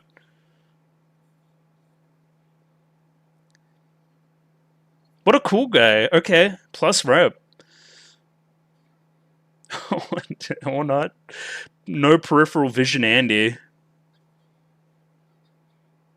What about the little fucking Pikachu? It can help. Should fucking attack the eyes.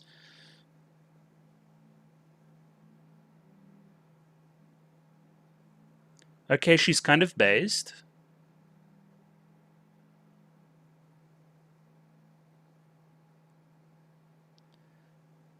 Yeah, just wait till you see what's going on down there.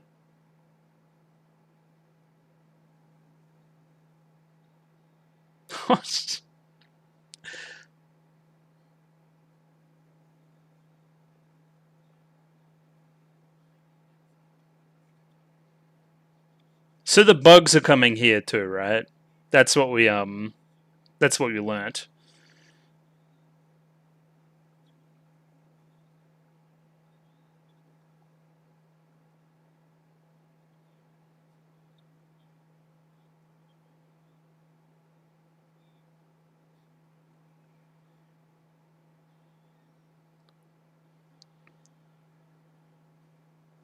Yeah, murder them all. Yeah, hijack the tank. Okay, yeah, we need a driver, we need a loader, we need a commander.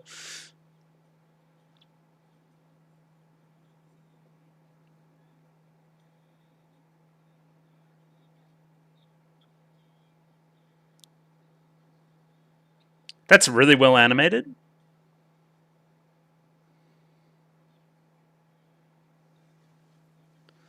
You're not even looking with your eyes.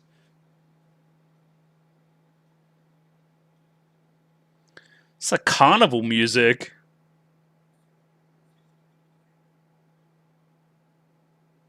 Oh.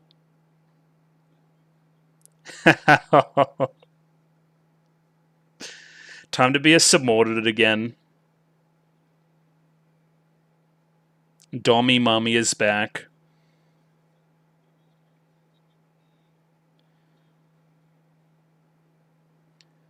So again, there's like this civil war going on here, but again, all the bugs are like calming.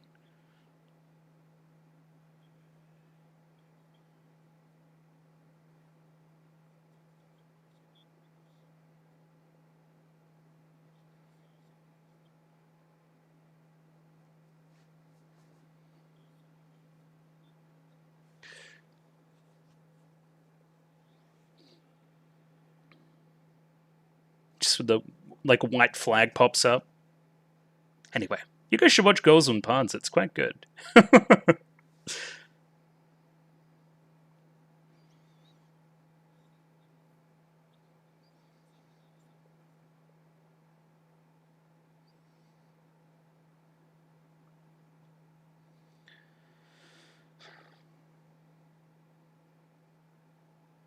What's it? A room full of eggs? She is.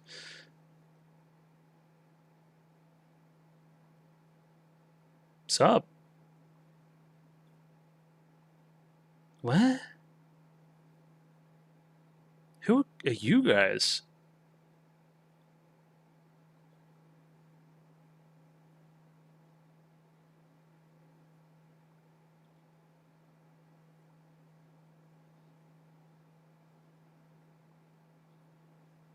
I see. Okay, now you have motive.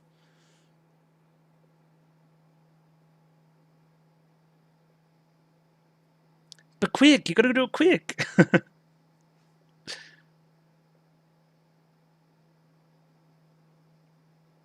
This guy's so dumb. Yeah, she's just chill.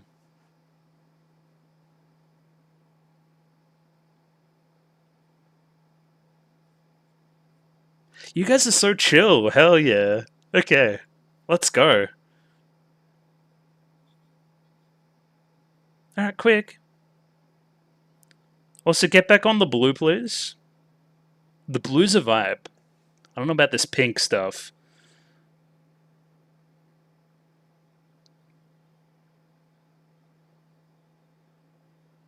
Oh.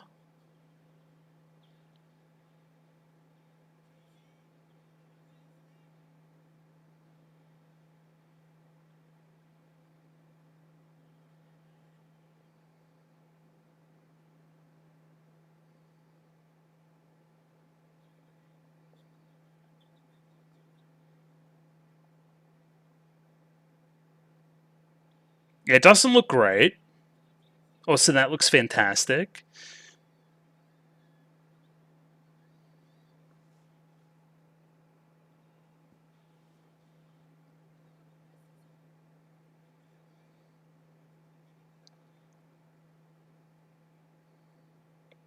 Oh. What's up?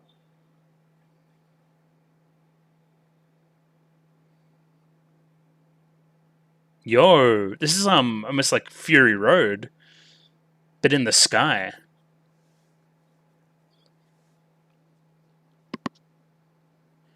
Yeah, but what are we doing? I thought we had a glider or something. Yeah, look at this docking. Hell yeah.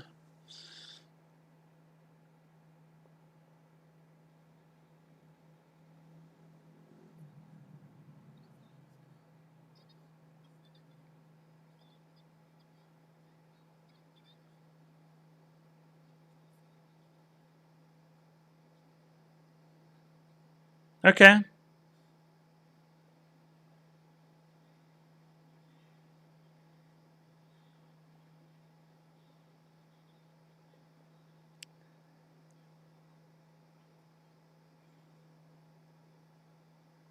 Oh, quick! This guy's a fucking jeweled in class.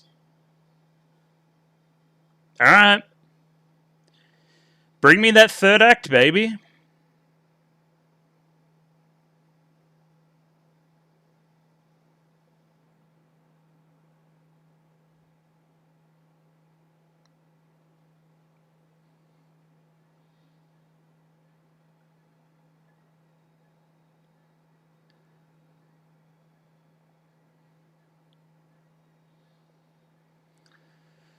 Yeah, they know the vibes. They know who's important here.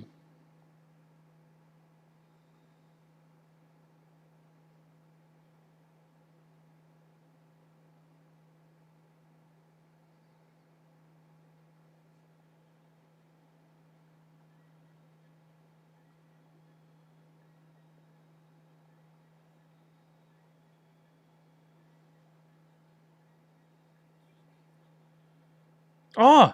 Yo! I forgot Mito was, like, flying. Okay. But did he live? That's all I care about.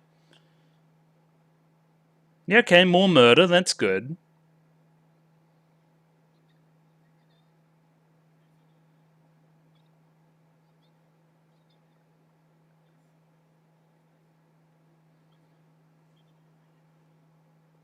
Okay. But what about those guys?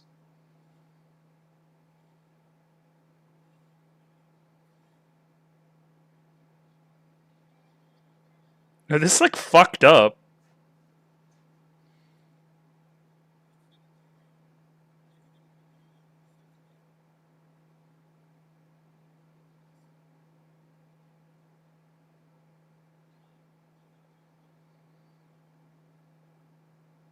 Yo! Oh, he's so cool.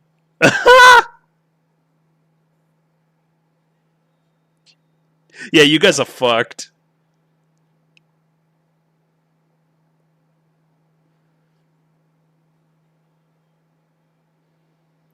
I'll murder all of you red shirt dogs.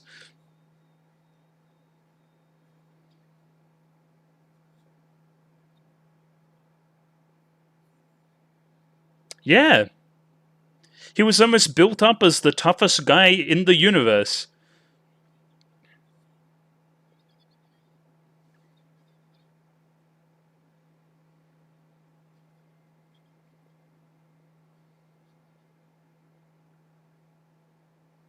I don't know how that's going. I mean, like.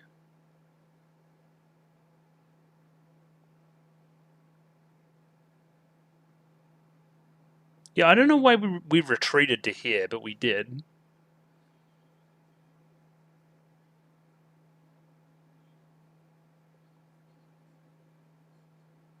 She will.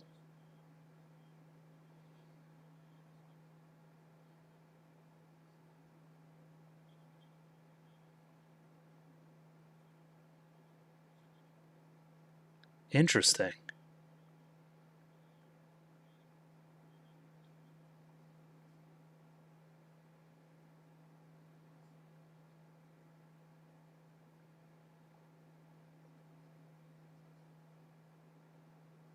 Are you kind of chill?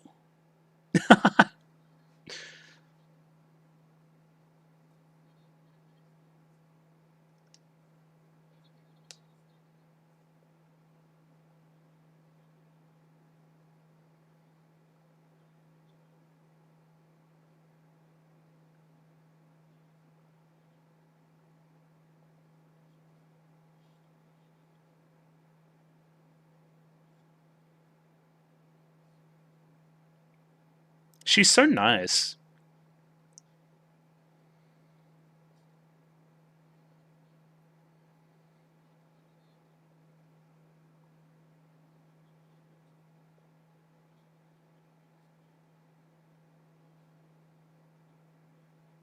Yeah.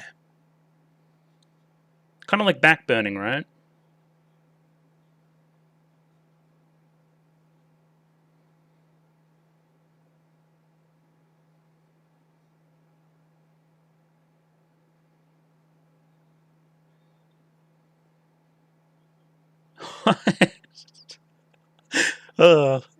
All the characters are so chill. Oh, he's chill too. He's my brother.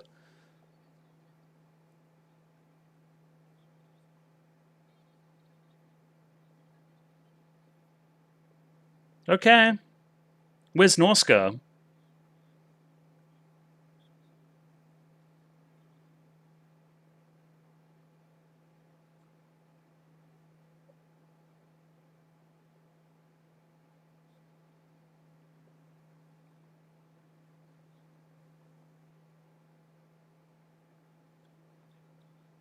Interesting.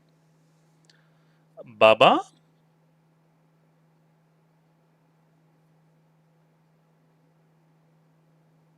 Feel like a calm before the storm?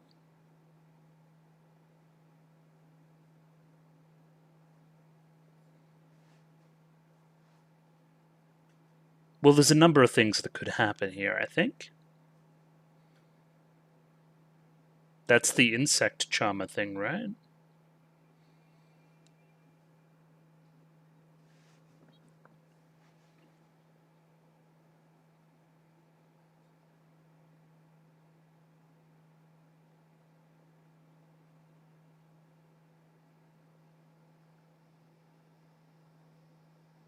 Is that our fuel?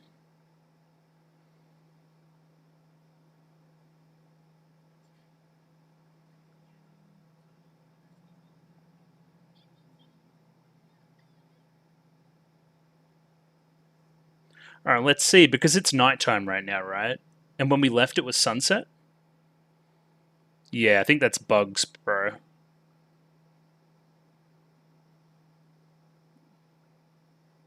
Yeah. So again, these guys were sent by Pejite, essentially, right?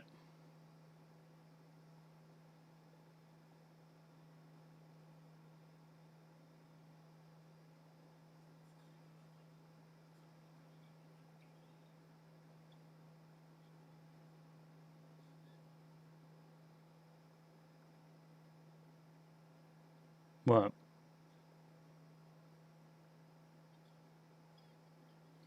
Okay, and that's probably the sound, maybe, that we heard?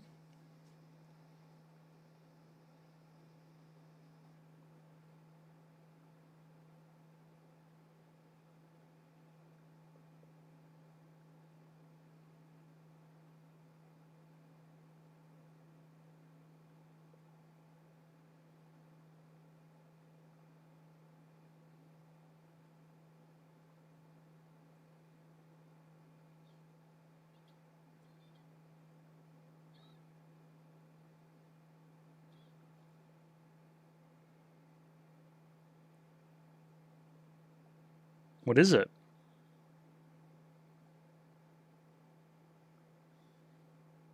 Oh, you guys suck. I hate you guys. No wonder they're mad. I agree.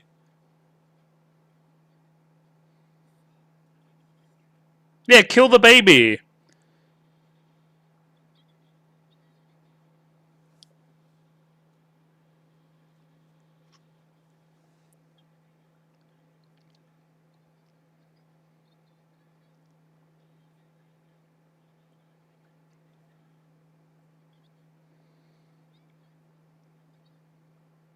How?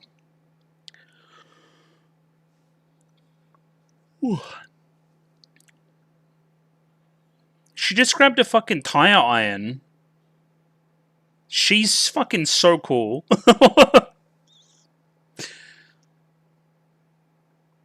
I'm waiting for Pikachu to do something. Hit him with a fucking lightning bolt or something. Thunderbolt? That's a Pokemon move.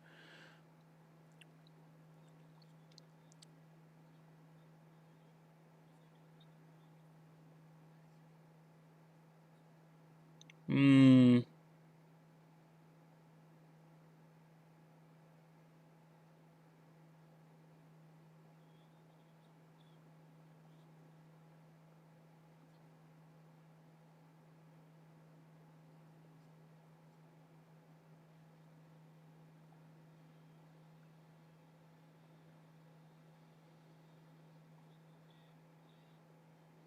It's time to murder, even though every sign in the plot tells us not to. I guess the theme's more than the plot. But anyway, you know what I mean.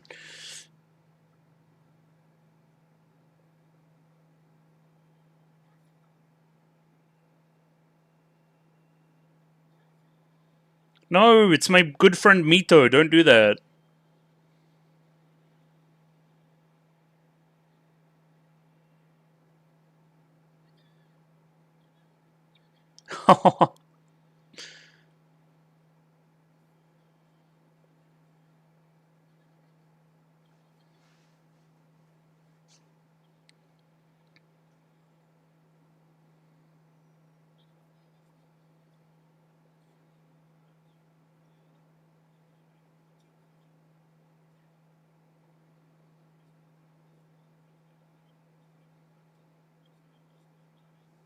Yeah, we're all about to get fucked over. Yep, everyone stop fighting and run away. I think you kids should run away.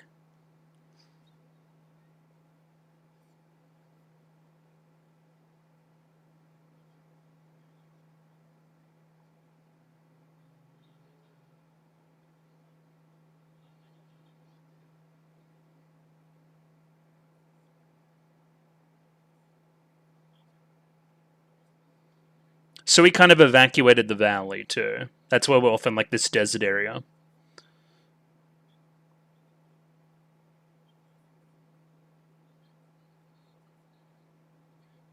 Alright, where's our fiery boy? She's fucking so cool.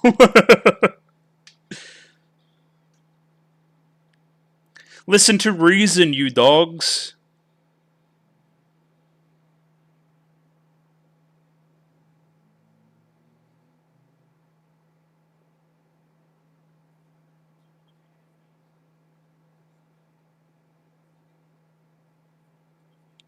No, shut up, beard guy.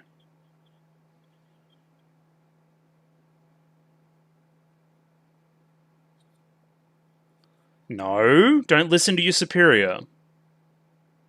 No. Oh, it's very similar to what happened with Aspel before.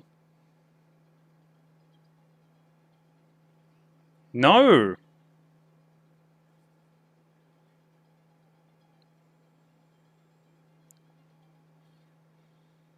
It reminds you of Lastel as well. I mean, the dress is probably the giveaway there, right? Okay, did we make sure our kid survived? The baby Om? I guess I shouldn't be ignoring that she just got shot too. At least in the shoulder and the foot. Like, that's pretty bad. Alright, quicksand powers activate.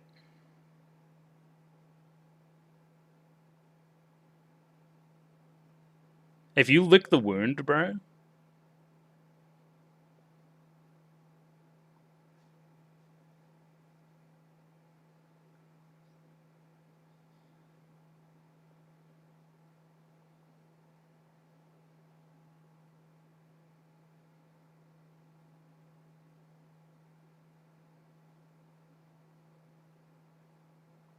Are you the chill one or the fucking mean one?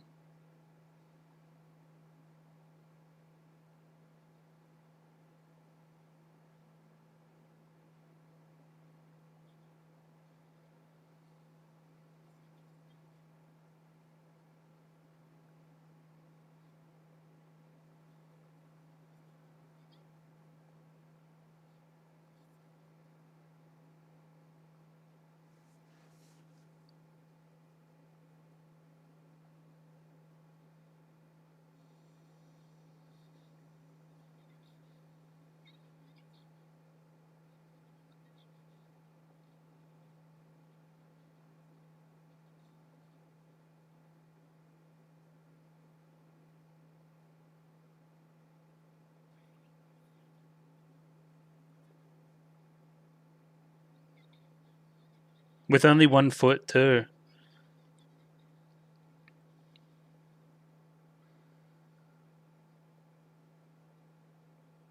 Is the lake poison for the Om, though?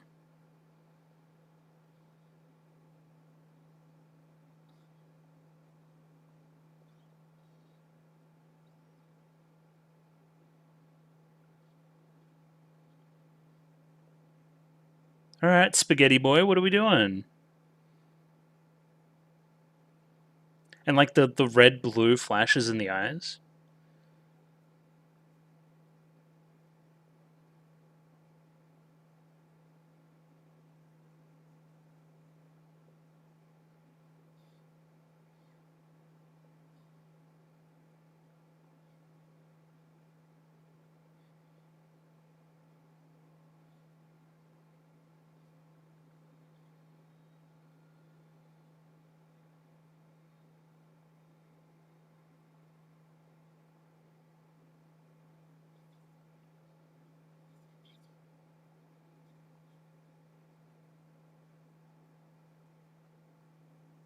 Okay.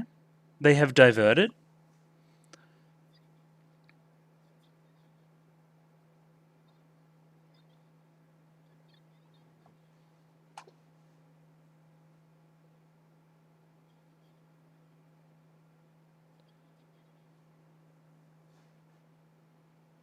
Where's our fiery boy? No, that's what's got their attention. I see. Yeah, idiots. They did save our lives, though.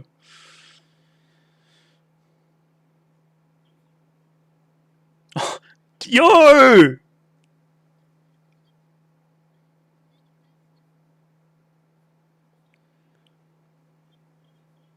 I will murder you!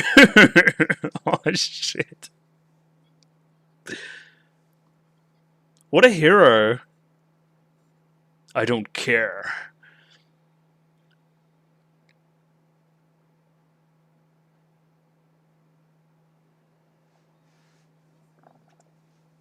We mustn't have long left. Yeah. I wonder what happens.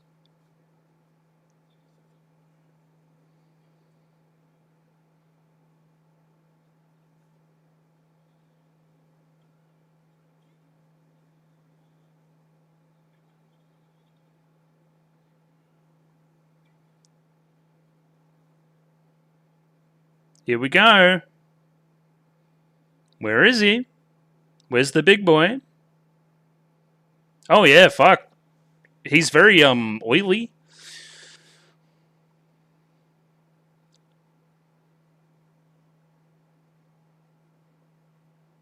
Yo. Is that a motherfucking Attack on Titan reference? Yeah, woo! That thing that caused, like, the apocalypse before. Let's go!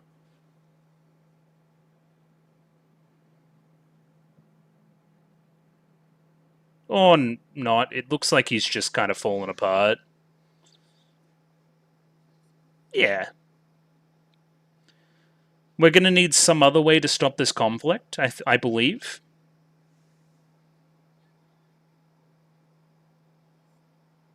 Bro, I'm literally decomposing.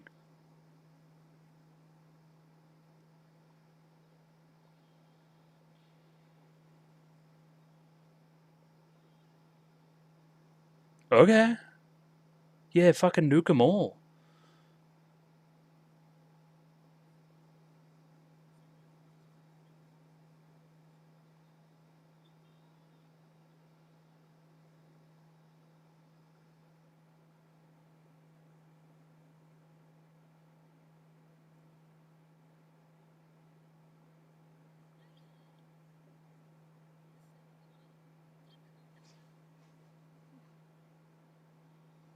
Damn, she's a freaking slave driver.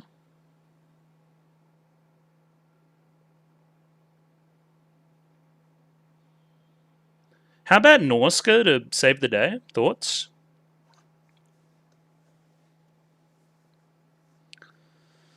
This guy's made of fucking marinara sauce.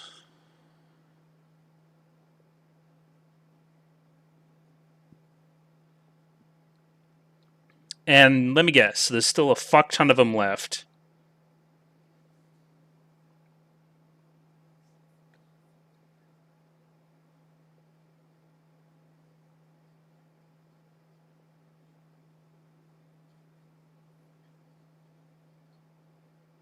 Yeah, instead let's depend on that.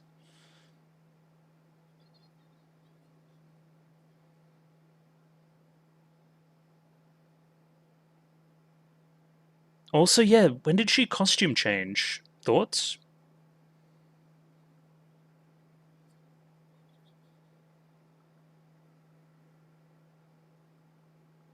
This is my little friend. He's chill.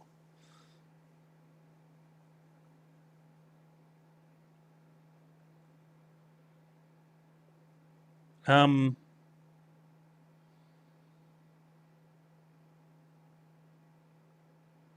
Okay.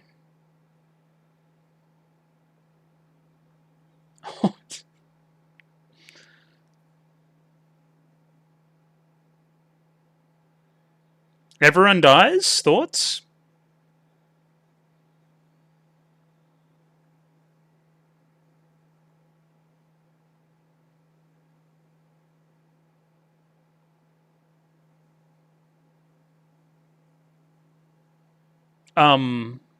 Okay.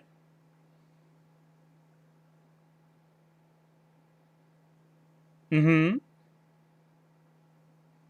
How about my good friend Nausicaä? How is she doing? Hey, let's go, chat.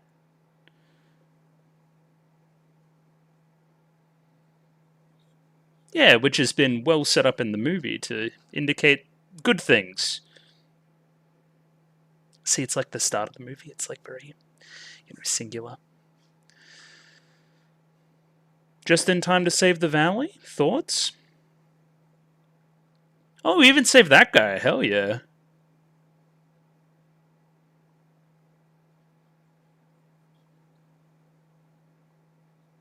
Still holding like that bit.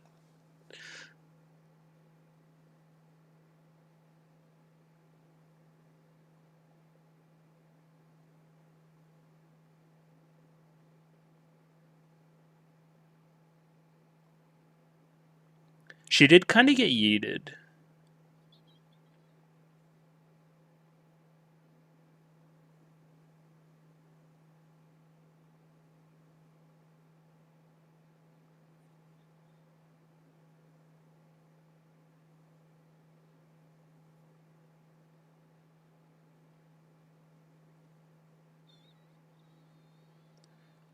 I don't believe you.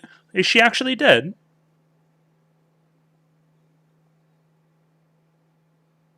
Because my man had his spaghetti powers out, and that normally means like cool things. Okay, wind. That's normally good too.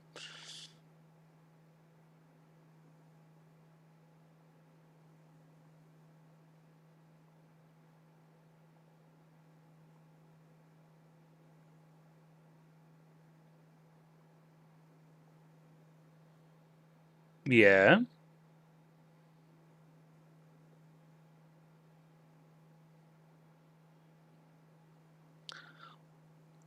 I think she might be dead.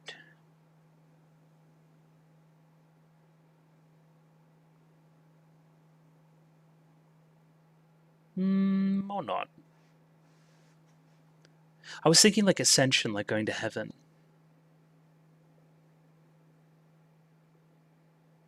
But no, maybe I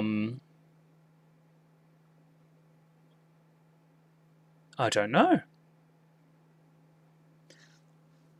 Huh. Even in reference back to the dream sequence, which is very apt for this scenario too. All right. Yay, she made it. Let's go, Chad.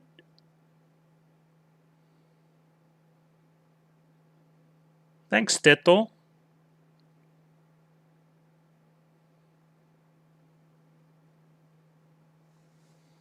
All right, but I mean, did we learn our lesson? Everyone else, I mean, like the Temekians or whatever.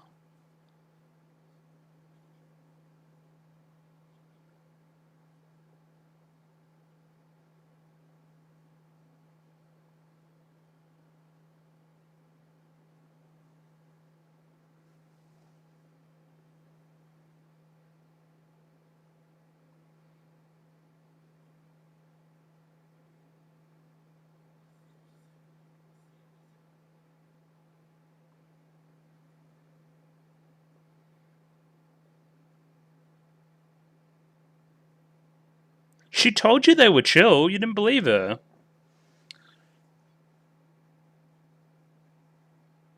Yeah, like the prophecy, right?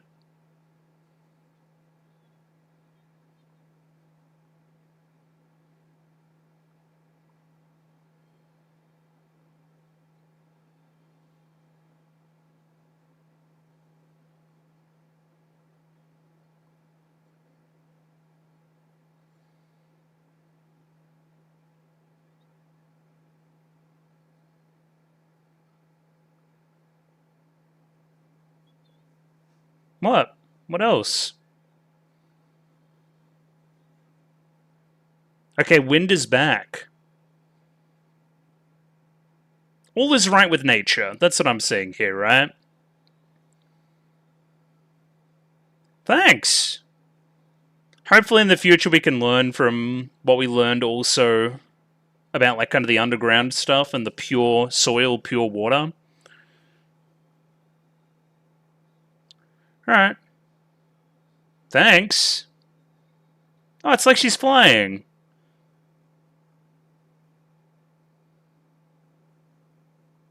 Thanks, Orms. And that's it. Alright, cool. We're going to leave it there? Yeah, this is like that intro song, yeah? Oh, we got a bit of epilogue too. Better pay attention before I just start fucking gushing, basically. Alright, was that enough to convince you to just, like, fuck off? Alright, bye.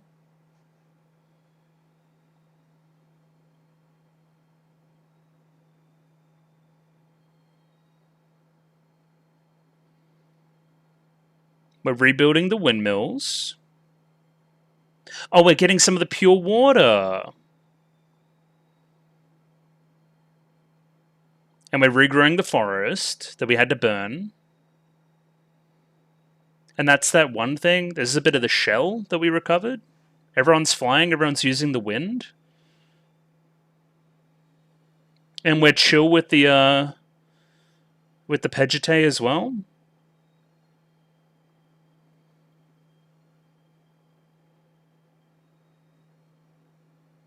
And you're gonna chill with Yupa.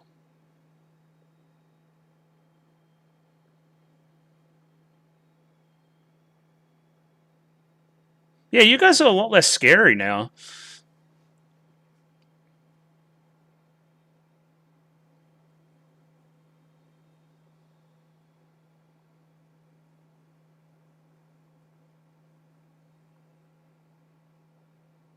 Hey. I don't know if the file's about to end too. Yeah, it is. I won't even have a chance to gush. I'll need to wait till tomorrow. Boo. Yeah, that movie was really good. I really, really enjoyed it. I thought it was fantastic. Just a little precursor. Probably my only criticism is a little bit of pacing in the second half. I felt like it was like a fucking banger, banger, banger to about the hour point. Then we just slowed down a little bit. But I mean, other than that, no notes. It's fucking amazing. Yeah, I love the message of the movie. I think it's a brilliant production. Love the soundtrack. I said it a number of times. I think the characters slap, which is different to, I guess, the last couple movies I've watched on the channel. It's more of a character movie. It's more of a characterful movie.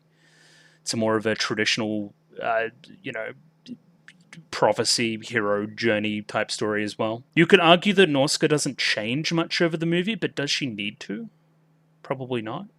She's also like the best Disney princess ever, if we're counting her as one.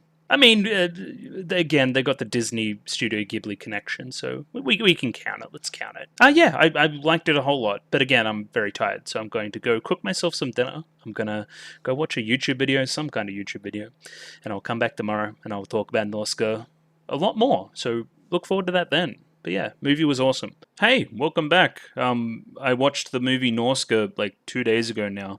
Nausicaä of the Valley of the Wind, if you must know. And yeah, I pretty much loved it.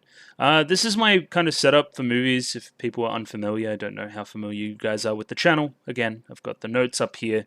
That's what I'll be focusing on. Down here's the movie. We can skip to anywhere we want. Say we want to go to here or here.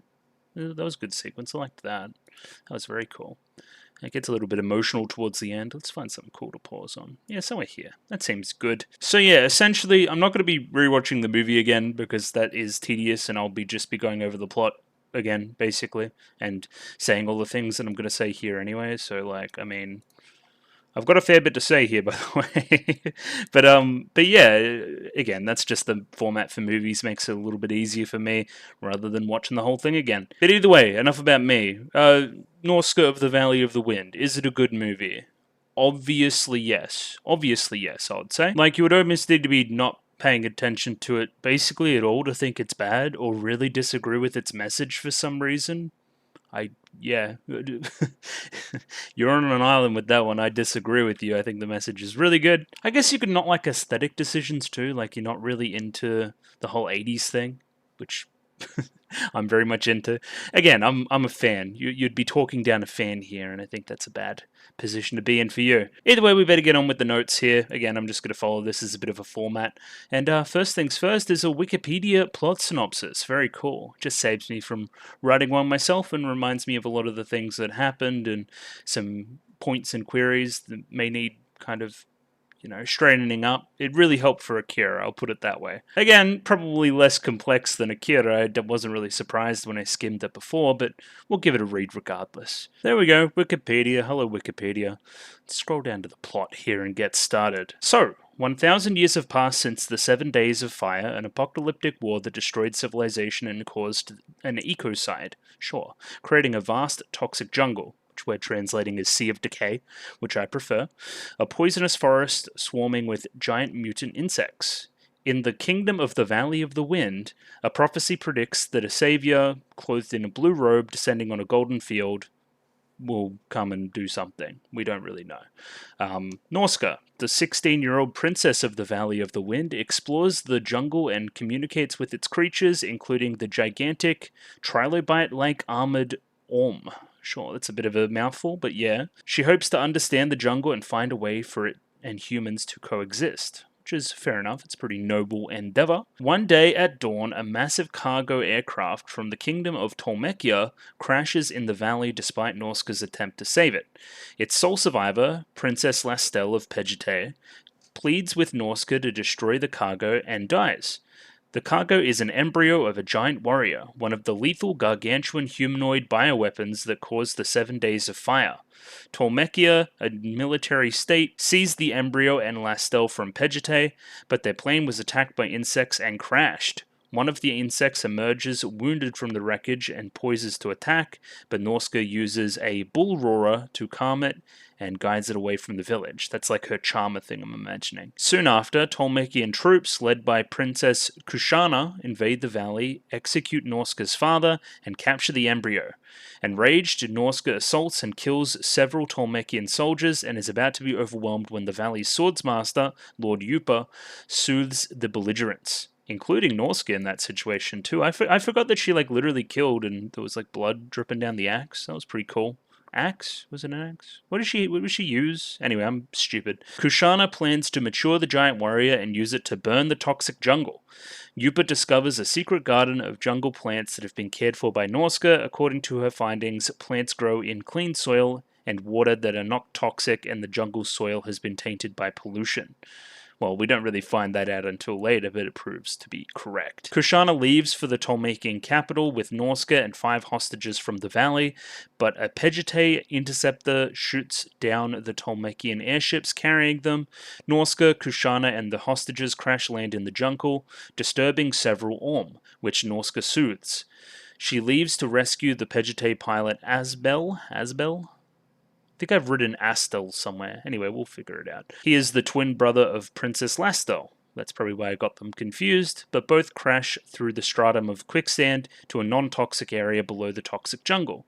Nausicaä realizes that the jungle plants purify the polluted topsoil, producing clean water and soil underground, which is a very cool point in the movie that I talk about a bunch later, so look forward to that. Nausicaä and Asbel return to Pejete to find it ravaged by insects. A band of survivors explains that they lured the insects to eradicate the Tolmekians and are doing the same to the valley. I'll talk about this now, actually. It's very, very interesting that Pejete, as a country, right, they get taken over by the Tolmekians, and their first instinct is to sick the insects on the Tolmekians that are currently possessing their land. They're going scorched earth. They don't give a fuck. It's all about revenge. And I think that's, again, points to the themes of the movie in a very cool way. And what lengths people will go to get, justice and revenge in their eyes. And what does the ending say about that? How does it judge that as a concept? And what truly leads to peace and what truly leads to conflict? Again, we'll talk about it. They capture Nausicaä to prevent her from warning the valley, but with the help of Asbel, his mother, and a number of sympathizers, Nausicaä escapes on her glider. However, a plane of Tolmekian soldiers take the ship with orders to kill the survivors, but Lord Yupa intervenes and prevents the Tolmekians from slaughtering them. Flying home, she finds 2 Pejete soldiers baiting thousands of Orms to the valley using a wounded baby Orm. The people of the valley take shelter while the Tolmekians deploy tanks and the giant warrior, but the tank fire does not deter the Orms, and the giant warrior, hatched prematurely, disintegrates. Nausicaä liberates the baby Orm and gains its trust. She and the Orm stand before the herd but are run over. The Orms calm down and use their golden tentacles to resuscitate her. Nausicaä, her dress drenched in blue with Orm blood. Ooh, that's a cool touch, I didn't notice that. Walks atop the golden Orm tentacles as through golden fields, fulfilling the savior prophecy as said in the first paragraph. The Orms and the Tolmekians leave the valley, and the Pegites remain in the valley. I didn't see that, but sure, helping them rebuild. Deep underneath the toxic jungle, a non-toxic tree sprouts, a symbol of hope for the future.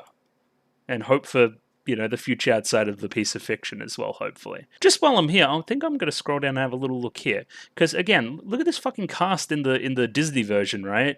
Alison Lohman, fucking Patrick Stewart, Shia LaBeouf,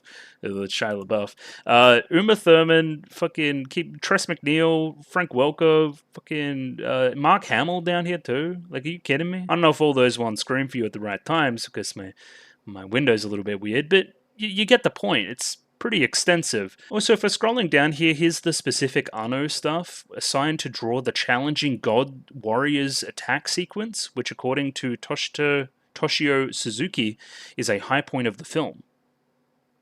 I don't know what is God Warriors attack sequence. I've got no clue, but I'm guessing it'll probably look pretty good. Again, the animation on this movie is excellent, so we're not gonna, specifically look for one scene. I think, if Anno was involved in any of it, it's probably pretty good. Just because I can't stop scrolling here too. Miyazaki's work in Nausicaä, inspired by Earthsea, which I think he adapts at some point as well. Hot House, Nightfall, Lord of the Rings. Maybe The Lady Who Loved Insects Folktale? I don't know what the hell that is, but sure, sounds relevant. Bit of a diesel punk thing going on too. Okay, I can see that. This is something that I wanted to talk about in one of my other segments as well, but I failed to write it down. There is a WWF logo at the very start of the movie. And having seen the movie now, that makes a ton of sense, right? It is a very, very environmentally conscious movie. Of course, the, WWF would want to be involved there and spread it out and stuff. I wonder if that was involved in funding at all. That would be an interesting thing to look up, but sure. I think somewhere here it said something about chocobos or something. Yeah, here we go. Final Fantasy creator Hironobu Sakaguchi cited the manga and the film as an influence on his video game series. The horse claws in the film were used as an inspiration for chocobos in the games. I even said it when I was watching it. I'm like, what are these fucking chocobo things? Well, there you go. It's also, the film Star Wars The Force Awakens shares common elements with this film, including similarities between protagonists Nausicaä and Rey. I will also be talking about this later. I didn't see too many for the record. Personalities and headwear? But sure. Sure, personalities-wise. I don't know about headwear. I guess they wear like a mask. Anyway, I'm getting off track. I should get back to my notes. Alright, cool. So I've done the plot synopsis, few tidbits and trivia on the page that I thought were neat. So yeah, overall that story, as you read it out there, it seems good, flows in the right spots, has a good sense of intrigue and conflict to it.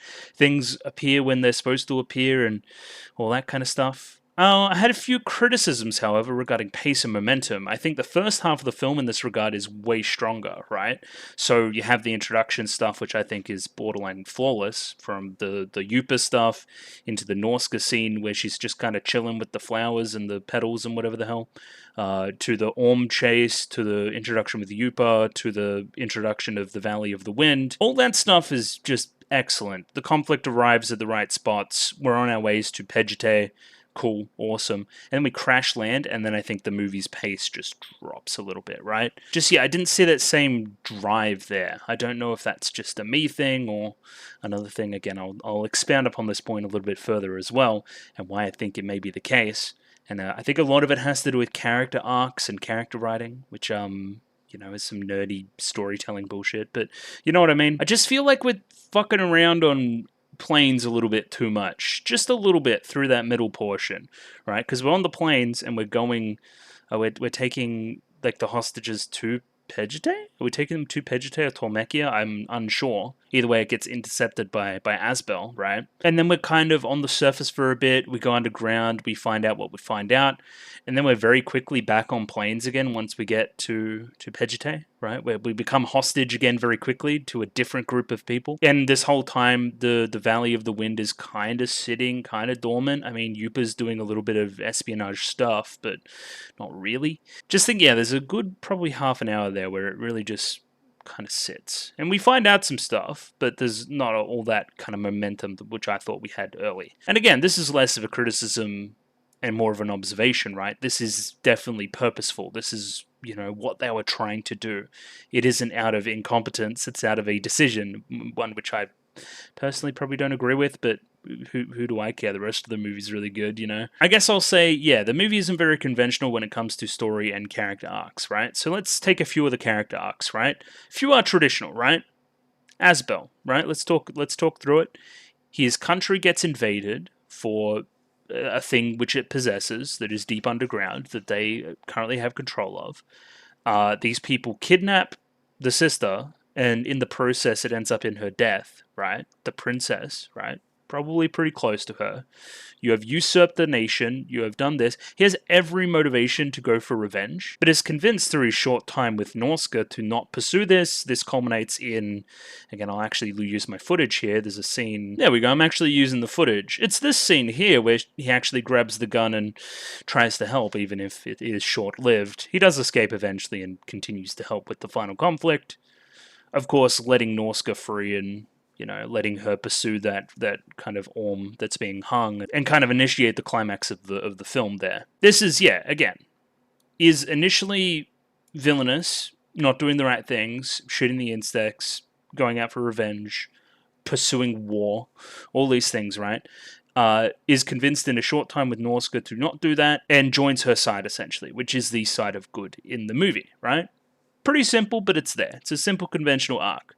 Obaba, very similar, right? Well, not really, because her arc is more a prophecy, right? That's why her character exists. There's very few character traits to her other than that. She likes the kids, I guess, and was close to Jihil. I remember that. Other than that, her character arc is the prophecy. She sets up the prophecy, blue robes, walks in a field of gold. It becomes accomplished by the end of the movie. Thus, she gets to see the prophecy fulfilled. Thus, she gets, you know, a payoff out of that, some pathos, right? Cool, great arc, conventional, we love it. Yupa, to some extent, he starts off, I guess, a little bit hesitant about Nausicaä and her naivete, potentially.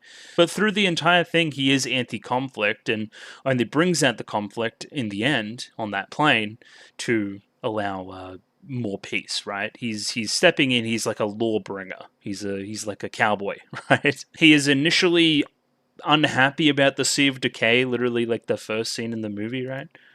Like here. Initially pretty unhappy about the whole thing, right? And seeing, I guess, an end to that through the epilogue sequence here is a nice little moment for him, I would say, right? In that way, Yupa himself probably represents a lot of the people of the Valley of the Wind, right? Like that just makes sense. Like that just matches up for me. But again, okay, so somewhat traditional, sure. Even Yupa's was a little bit weird now that I explained it. But most of the cast have non-traditional arcs.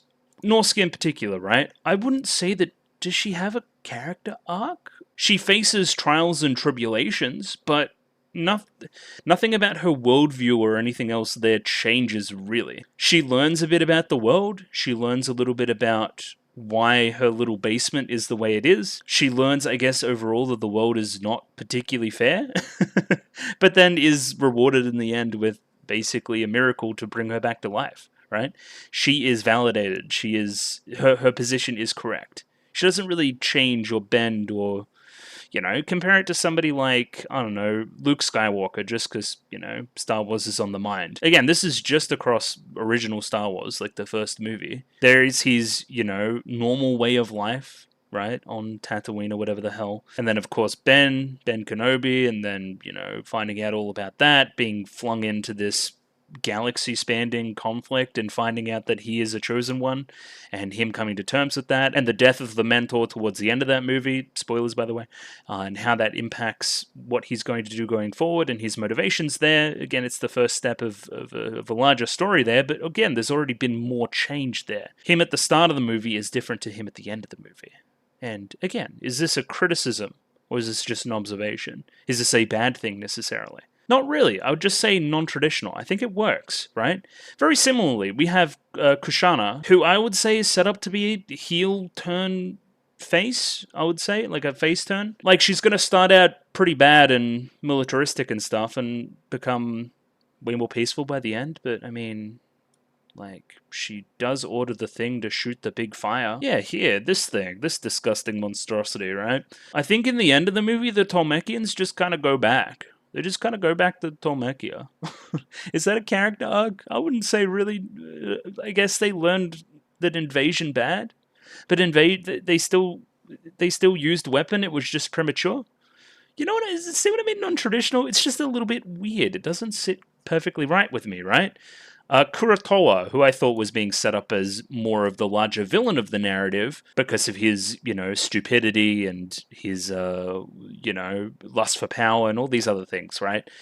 Instead, he only had lust for one character in particular, which, I mean, I'm with you, but is that a character arc? No, not really. He just kind of stays stupid the entire time. I'm imagining Kurotowa is the second in command guy. I think that sounds right. I think that's correct. And most of the rest of the cast, for this matter, right? The rest of the denizens of the Valley of the Wind, do they really change all that much? Not really. They start and they're hopelessly enamored with Nausicaä, and they end and they're hopelessly enamored with Nausicaä, right? Even with even more reason now. I guess they learn, again, they're getting pulled into the conflict. They're doing the bit of the revenge thing. Like, they destroyed our Valley of the Wind. They brought the Sea of Decay here. We must attack and we must, defend our homeland. And in the end, they have to burn down their own forest in doing so. And that's a larger metaphor about, the purity of that valley and the purity of their motivation being corrupted by the outside. Is that then straightened up by Nausicaä, right? Is that the arc that we see? But I'd say, though, they exist as a little bit zealoted and a little bit dumb, basically the entire movie. I guess they represent the masses, the people, right? And the people aren't very smart overall. Again, I work in retail, I would know. So I guess that fits. I'm happy with it. Again, just not very traditional. I guess they do have a little bit of an arc, right? They start out good, they go a little bit fucking mental and shit, and then they come good at the end as well upon seeing Nausicaä again. I'd say that the story doesn't necessarily neatly fit in a mold either, right? I think the movie works on a metaphorical level, but if you're just like saying the story out loud, then I mean, I still think that the pacing really drops around here. We spend a lot of time on like kind of imprisoned and in airplanes and stuff. And as a result of these character arcs up here not going the way I would, it probably impacts the story as well, right? Like Kushana not really having a face turn here really impacts the plot for me, right? What else was she learning through this segment? Like when we crash landed, right? What is she learning through here? Not much. I would also say things aren't especially explained, but that's a positive. I really like that, right? That we're kind of thrusted into this world and we don't know what a Tolmekian is and we don't know what a Pegite is when we start, right? We don't need text on screen explaining to us what those terms are. We don't need exposition bot yelling exposition at us. We just kind of figure it out. They're both nations. It's fine. And again, this is the good stuff. This feels like the Miyazaki-ism stuff to me, right? And part of a reason why his films feel like kind of unique. I'll use Spirited Away as the example here, right? Because it's the one I'm the most familiar with. We don't explain when Sen goes through that tunnel that she ends up where she ends up and her parents turn into pigs. We don't explain that. We just kind of accept it as part of the movie. We don't need somebody to look at us and tell us that this is how this works. It becomes plot relevant in the sense that she's trying to turn them back. That's part of her motivation through the film.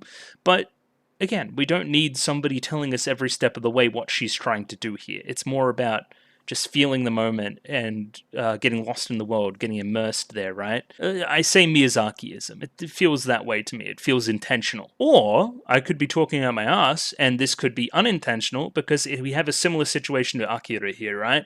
So the manga itself was started in 82. The film came out in 84, but the manga ended in 94. So again, I don't know if this is an anime original ending type situation, or there's more plot after this point, or my brief reading about the manga it goes a little bit deeper. It casts even harsher judgment on humanity and says that we are essentially the sea of decay. Humanity is, they're the real sea of decay, as I'll talk about in a minute. It's pretty deep. And that, what does that mean? What are they trying to say about what we should do on planet Earth? It isn't a we should work with nature and live with nature situation anymore. It's a we should perish type situation, which is a little bit of a harder sell. So again, the lack of character progress could be a symptom of this, right? Like, these characters could do the things that I said these characters were going to do and have a little bit more of a, rise and fall action in their character arcs if the full story was told the way it was intended to be told in the manga. Again, I just don't know because I have not read it. Cool. Let's, now we've got most of our criticisms out of the way. The rest of this video is just going to be me saying, like, good stuff about it. Show don't tell filmmaking. This is a masterclass at it, right? So we're going to use various examples here. Let's talk about the helmets in the earth. Yeah, there's an example of one.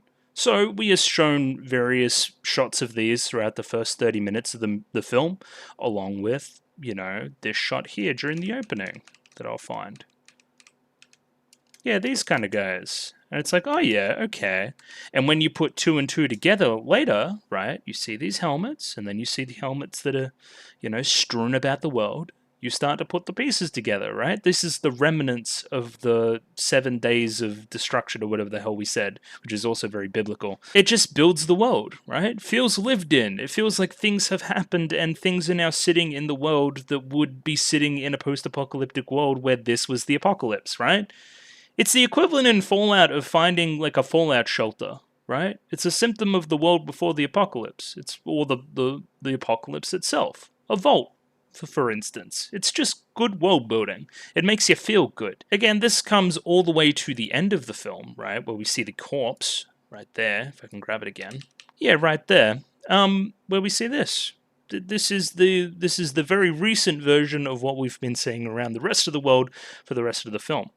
Very cool. This is just an example. This shows up all over the place, right? The windmills are another great example, right? How do you reckon the valley is the way it is, right? Where are we getting that water from? What's, we're using the wind of the valley to grind things and that kind. Just makes sense. It makes perfect sense. Tolmekia's introduction is another great moment for this. Let me find it. Here we go. So we haven't really seen, like, armor like this and knights like this for a while. We'll do Kushana in here as well, and her armor in particular. Another great example, tank, guns, authority, strength, standing on top of the tank. Nausicaä in a very lonely way, in a very lowly way I should say, standing below them. She is the prisoner, they're the captors, right? If you didn't already know, based on everything else in the plot, they're the villains. They're militaristic, they're authoritarian, they're devoted to one lady at the very top. This proves true throughout the rest of the movie as well, through to the very end. Look, she's using the super weapon while standing on top of a tank. It's pretty good. Nausicaä's introduction, right? What does Nausicaä's introduction tell you about her initially, right? We're going to go through here all the way to, like, here, right? Where she's doing this with little Tito or whatever the fuck. She is bubbly. She is curious. She is gentle. She is in touch with nature. She loves animals. She's excitedly talking to Yupa. She's close to Yupa. She's clearly passionate about the Valley of the Wind as well. She is one with the wind based on the glider stuff. You know basically her character before she needs to even say many words about who she is or where she's from, right? You just know. A lot of that is character animation as well, through all this kind of stuff. Just excellent. Like sprinting over to the... cares about animals. Excitedly sprinting over, arms open, right? To hug as opposed to arms open to stop, which is another theme in the movie. It tells you everything you need to know immediately. Let's go to the Valley of the Wind's introduction as well, which is a little bit further back here. Yeah, all this kind of stuff. This reminds me of fucking Gandalf through the Shire, right? Again, we noted Lord of the Rings as an inspiration before. Again, we're leveraging our art here. We're leveraging our landscapes, if VLC wants to behave. Yeah, look at this. It's idyllic. It's gorgeous. It's vaguely European-inspired, which marries into the Tolmekians and the Pejete as well later on. I'll talk about it. The music does a lot of the heavy lifting here. It's calm, it's soothing, it's sweeping, it's epic, it's lovely. You want to be here. It seems like paradise. When this paradise is potentially on its way to being lost around here, you feel some type of way about it. As opposed, because you saw those opening scenes, right? You have a feeling one way, and then that feeling is swayed by the rest of it. You did not need to tell me. You did not need a big bit of text on the bottom of the screen, or somebody saying exposition-wise that this place is paradise, because you demonstrated it through filmic techniques, and that is good filmmaking. That's what we want. Cool, so now I've spent too much time talking about that already. Let's talk about the themes. It's less extensive than Akira's, which is thankful. I had a lot to say about Akira's themes, which are extensive, again. But this one I've got 3 main points, and the third one's a little bit dubious. There's 2 really, really strong themes in this movie that are basically, you'd have to be almost filmically illiterate, or what else would you say? A bit of a, smooth brain person to not pick up one of these themes, or at least 2 of them. Environmentalism. It's a major theme here, right? Okay. We have a post-apocalyptic setting. Post-apocalyptic. The apocalypse has happened. There has been some kind of event that shook up the world as we knew it, right? And, we are living in the remnants of that. Thus, we could almost imply that this is a cautionary tale. This is what may happen to our current status quo if things are not changed. Again, very obvious one, but sure. Post-apocalyptic is... it affects us, right? It's a difference in society that could potentially happen upon societal collapse. Cool, let's drill down a little bit deeper. So this apocalypse, what is it from, right? It is from giant, humanoid figures literally burning the earth. Alright, let's break this down. Humanoid. Let's go humans. Giant humans. Humans potentially with a lot of power, be that political or monetary, literally burning the earth. I don't know what you guys think about fossil fuels, but that sounds kind of like that. Deforestation, global warming, change in weather patterns causing biomes to shift and change and that kind of thing. I don't know what these giant humanoid figures were for. Were they produced by somebody for a purpose? Is it a weapon? Which we may talk about down here a little bit. Damn. Anyway, another very obvious one.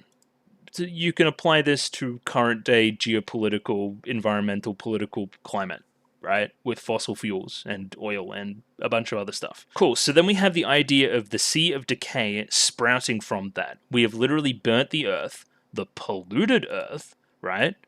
We have the earth fighting back, essentially. This is what I'm seeing the Sea of Decay as, against us burning all of the stuff. It's like we have to make the rest of this really hostile to humans, because otherwise, and we say in the movie, we say if you burn them, they will come back 100-fold, right? It's always going to be retaliatory, right?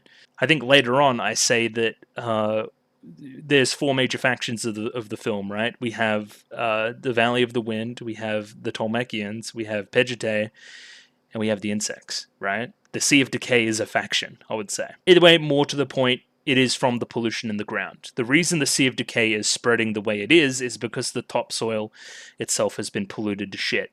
The dangers of the Sea of Decay and the mutated insects and the plants that are all wrong are from us, or us thousands of years ago before the apocalypse, right? Is this a cautionary tale saying that ground pollution is bad? I would say yes. That is part of it, right? I drill down even more here. I see the Sea of Decay being the healing process of the planet, like a wound. I talked about this during the reaction. The ground is polluted, right? We now need our body, or the Earth's body, right, to initiate a process by which this is healed, right? I don't know if you've ever slipped over and, grazed your knee or grazed your elbow or something like that. There will be a scab, right? The scab is meant to keep out all the nasties, and while your white blood cells get to work and make sure the body heals and all that kind of stuff, right? The white blood cells in particular fight the nasties that may be trapped under the skin. The nasties in this metaphor are humans, and the Sea of Decay is the scab, right? It's trying to keep you out so we can heal this damn thing, so I can heal myself. Again, now I'm seeing more of this theme that was apparently in the manga coming through a little bit more. We are the disease. Through this segment, and I'll get up a visual for it where we're underground here, we also explore a theme of one world, one life interconnectedness, which I think is also demonstrated here. This is essentially the final message of the film as well. Everybody is equal. Stop doing this. Stop the fighting. I'm willing and able to sacrifice myself to stop this kind of flashpoint of all these factions fighting, be it Pejite, Tolmekians, Sea of Decay, and Valley of the Wind. This one here's almost a joke point. Like, who was the real Sea of Decay? Deep. It's deep, guys. Think about it. But again, it's very obvious. Like, again, I want to keep talking about this theme. It reminds me of some of the Eastern philosophy stuff in something like Avatar The Last Airbender, which I know, again, pretty obvious reference. But specifically, the stuff in the swamp and all the swamp being connected and it kind of channeling energy, much like the way they channel energy through their own bodies in the show. I think that matches a lot here. It's also got a character that glides on the air with a little, with a little furry sidekick. There's a lot of maybe Nausicaä in Avatar The Last Airbender now that I think about it. Either way, we're continuing to drill down even further, but this is my last point. How is this theme decided upon? What made Miyazaki want to make this movie? Is it the geopolitical state of the times, specifically in Japan? Was there environmental concerns there? The growing environmentalist movement from, I guess, through the 60s into the 70s really, you would say it kind of stops in the 80s a little bit, right? So it's kind of, reminding us of that a little bit more. And environmentalism comes back in a big way in the 90s, right? But I feel like it's less of this. Again, 80s was not really personified by much of this, really. It's personified way more now by corporate greed and that kind of stuff, right? Especially in America. It's, it's a time of glitz and glamour and that kind of thing. And not really looking between the lines and seeing all the bad stuff in the world, right? I believe more that this is a personal tenet of Miyazaki, right? He clearly cares a lot about this. There's a push and pull between people and nature as a constant theme in Miyazaki's work. Wasn't the first time I was reminded of Mononoke or Princess Mononoke in this movie. Like, female main character, environmental message, in touch with spiritualism. It's clearly something that he cares about quite a bit. Again, I haven't seen all too many Miyazaki movies. There's a little bit in the background, the Totoro, like a little bit. Did he make Ponyo? Let me check that. He most certainly did. Yeah, there is an environmental spin to Ponyo as well. So again, I haven't seen Boy and the Heron. I don't think it's about that, but it could be in the background. Again, I feel like he feels pretty strongly about this as a theme. Like finding balance, finding a happy medium between people and nature and how they work within their own environment. Cool. Pretty obvious one with environmentalism. Let's move on to, I guess, slightly less obvious, anti-war, right? So, what is the film's final message? We all stop the fighting and we all realize we're all interconnected and we're all kind of the same and we all go our separate ways or join together and rebuild the valley, right? If you agree with that final message of that movie, the movie being Nausicaä, then you must also include an anti-war theme here, right? War is bad in this movie. We were in paradise before the war started, which was only started because Pejite's ship crash landed here, essentially, because the bugs... Did they disturb the bugs? The bugs were, causing their ship to crash? The Tolmekian ship, which it was carrying the embryo thing. Oh no, they stole an Orm as well, I remember that. There was a bug here somewhere. Yeah, it wasn't an Orm, it was this bug, and we had to settle it down and take it away. I remember that. Okay, cool. So again, Tolmekia involving all three factions here. Bugs, Pejite, and Valley of the Wind, because they crashed there, right? So, are we showing the human costs of war? And that is a great way to demonstrate anti-war, right? Look at what this war has brought. Is this good? Does this make you feel good as a human? Is this something that you want to happen to other humans around you? The best scenes for this are probably... Where are we, scared? Yeah, here, right? So, the women and children, being taken on this ship that is basically on course to, like, the women and children get inside, the men here are going to fight this war for you, right? When they're just terrified, right? Why are we bringing them along? Because, oh yeah, I remember, because we destroyed our fucking homeland through this war just to spite Tolmekia. That's crazy. That's crazy talk. Another example is a little bit further on here as well, maybe a little bit back. Yeah, it's when the Tolmekians are invading the ship, right? And the women and children are so scared and they're like banging on the door trying to get in. I couldn't find it, but I found this as well, which is pretty much the same thing. Again, older woman. Mito, if I have to die, I want to die in the valley. I don't want to die out here in the desert defending ourselves against these people, right? That we're only fighting back against because they brought the Sea of Decay here, right? They disturbed our paradise. Now, I say 4 major factions here, right?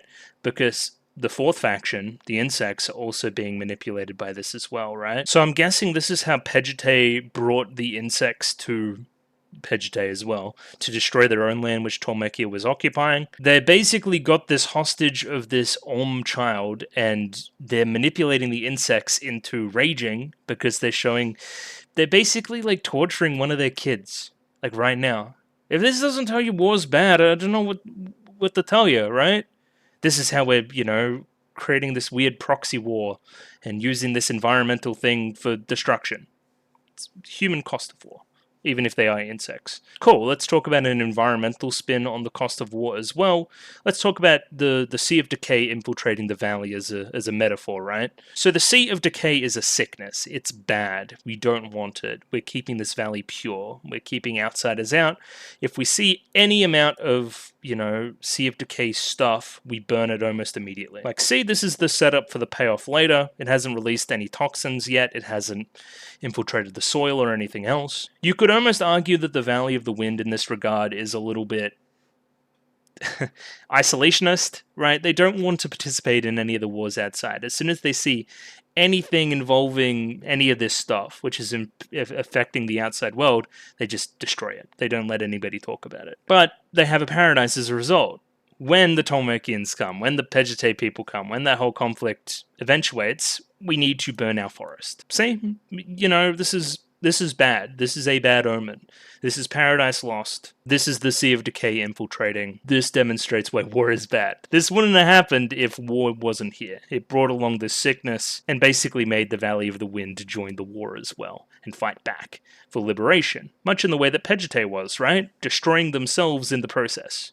Think about it. Ooh, one of my favorite observations of the movie, right? And I haven't really verified this with anybody else, but I'm imagining people coming to a similar conclusion. So, 1980s. What do we know about 1980s Cold War? Cold War is still going on. Cold War all through basically the second half of that, the 20th century you can talk about. So, it's pretty broad. But I think, again, there's an element of mutually assured destruction to it with this giant warrior embryo, right? We've got this super weapon that can burn the earth. Right? I want to claim this super weapon to burn away the decay, right, and lead us to a new era of prosperity. Doesn't that sound like some fucking jingoistic propaganda BS? I think it does, right? Of course, you've got the Japanese subtext to this as well. If we're talking about Cold War, we're talking about nukes. And if we're talking about nukes, we're talking about Hiroshima and Nagasaki. So is there an element of, like, we want this nuke, we want the last nuke on Earth, essentially, to control? We want to get revenge. We want to do this. We want to do that. We have this like nuke that we need to use now, but we're using it prematurely, and it doesn't really work.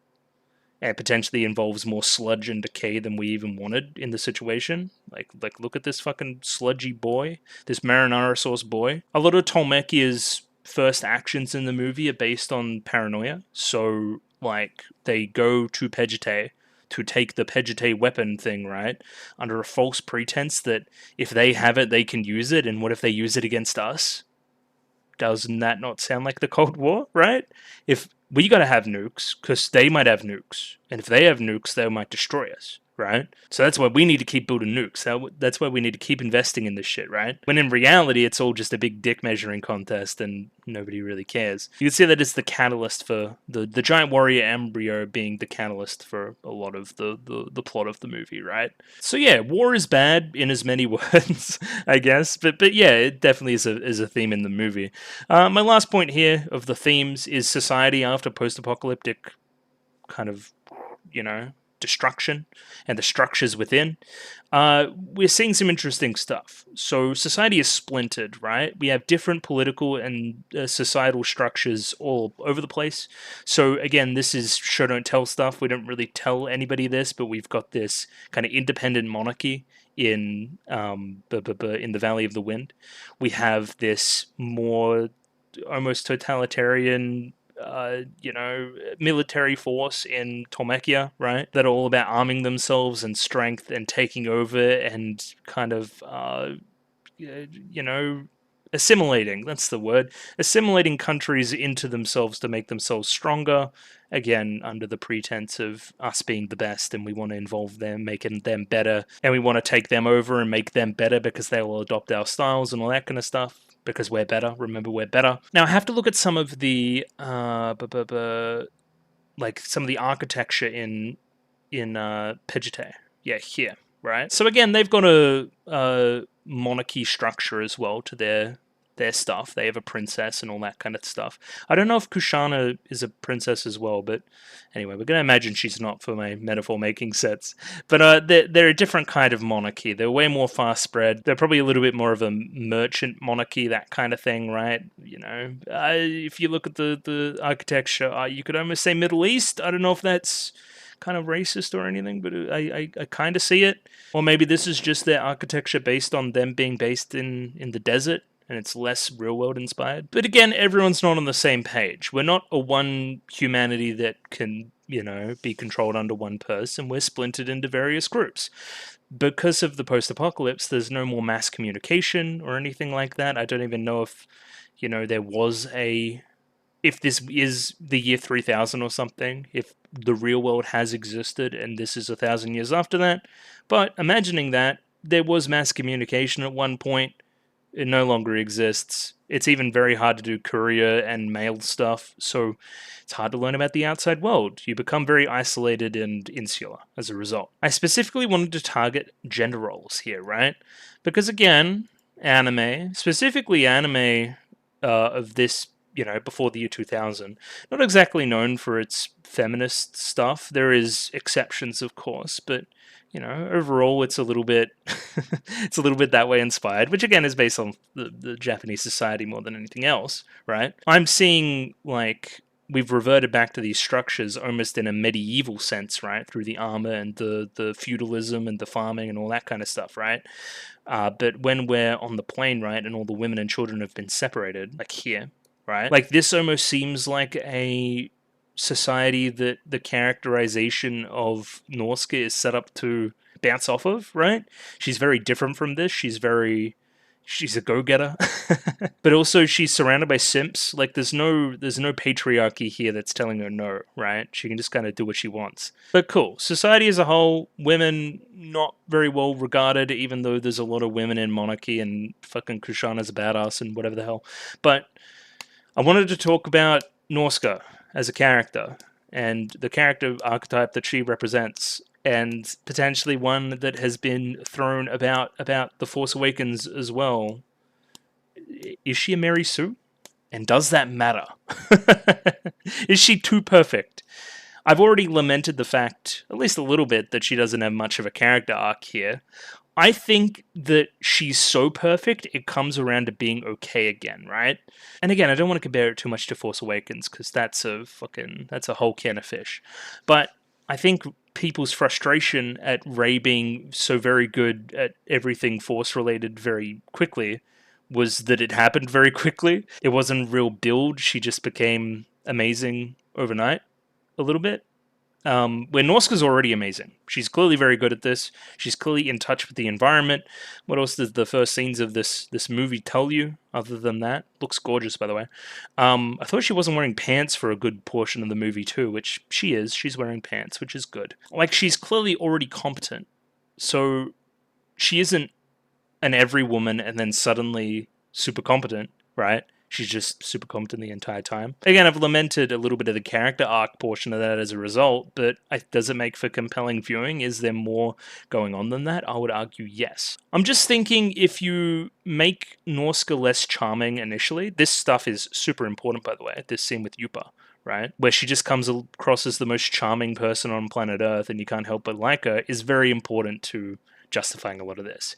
If she was a little bit more in your face and less likable, then we would start to have problems. Again, is this whole thing a little bit fruitless? Because I'm literally doing a gender analysis on this like it came out yesterday, when in reality it came out fucking 40 years ago? Yeah, it's super fruitless. I don't know why I did it, but I did it anyway.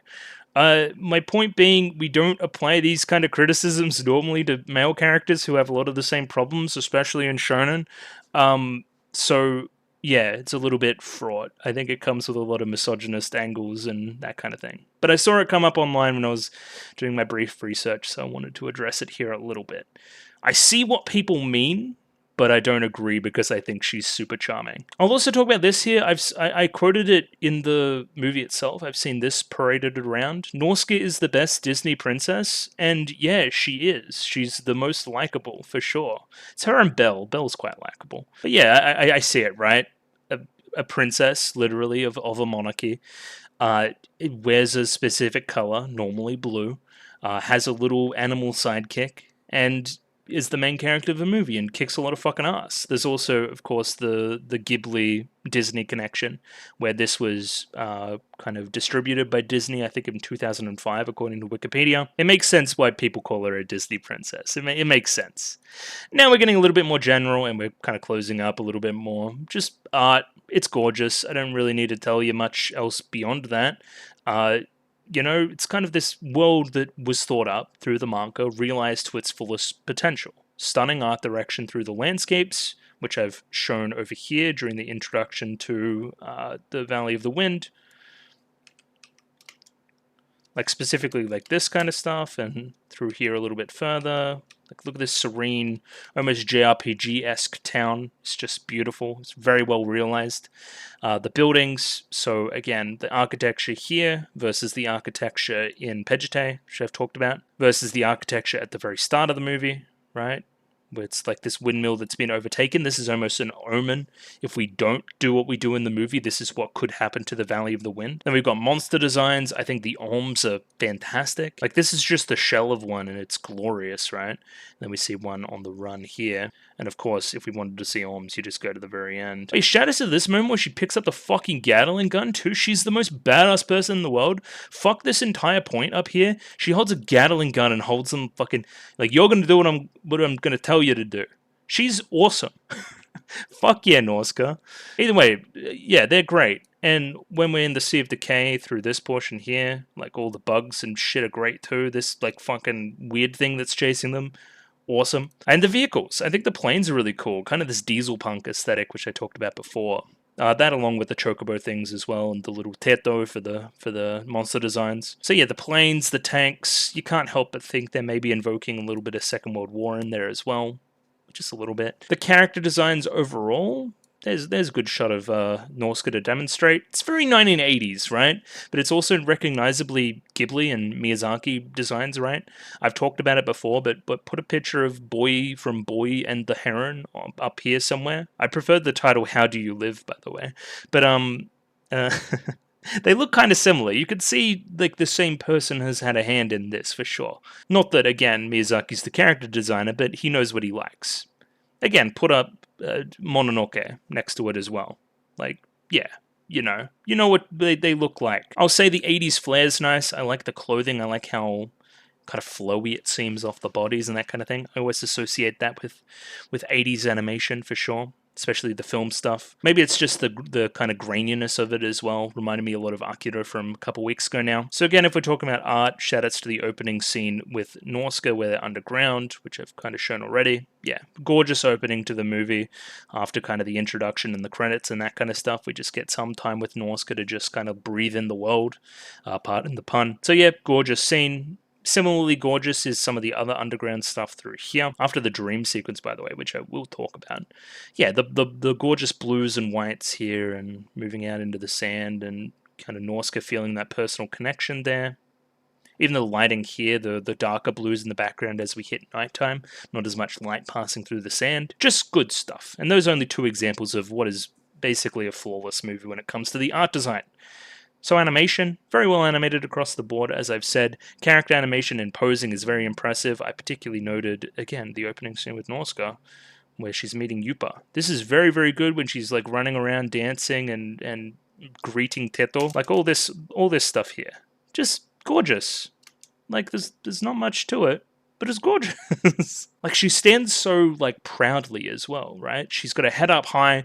She's proud of who she is. She's a go-getter, as I've said before.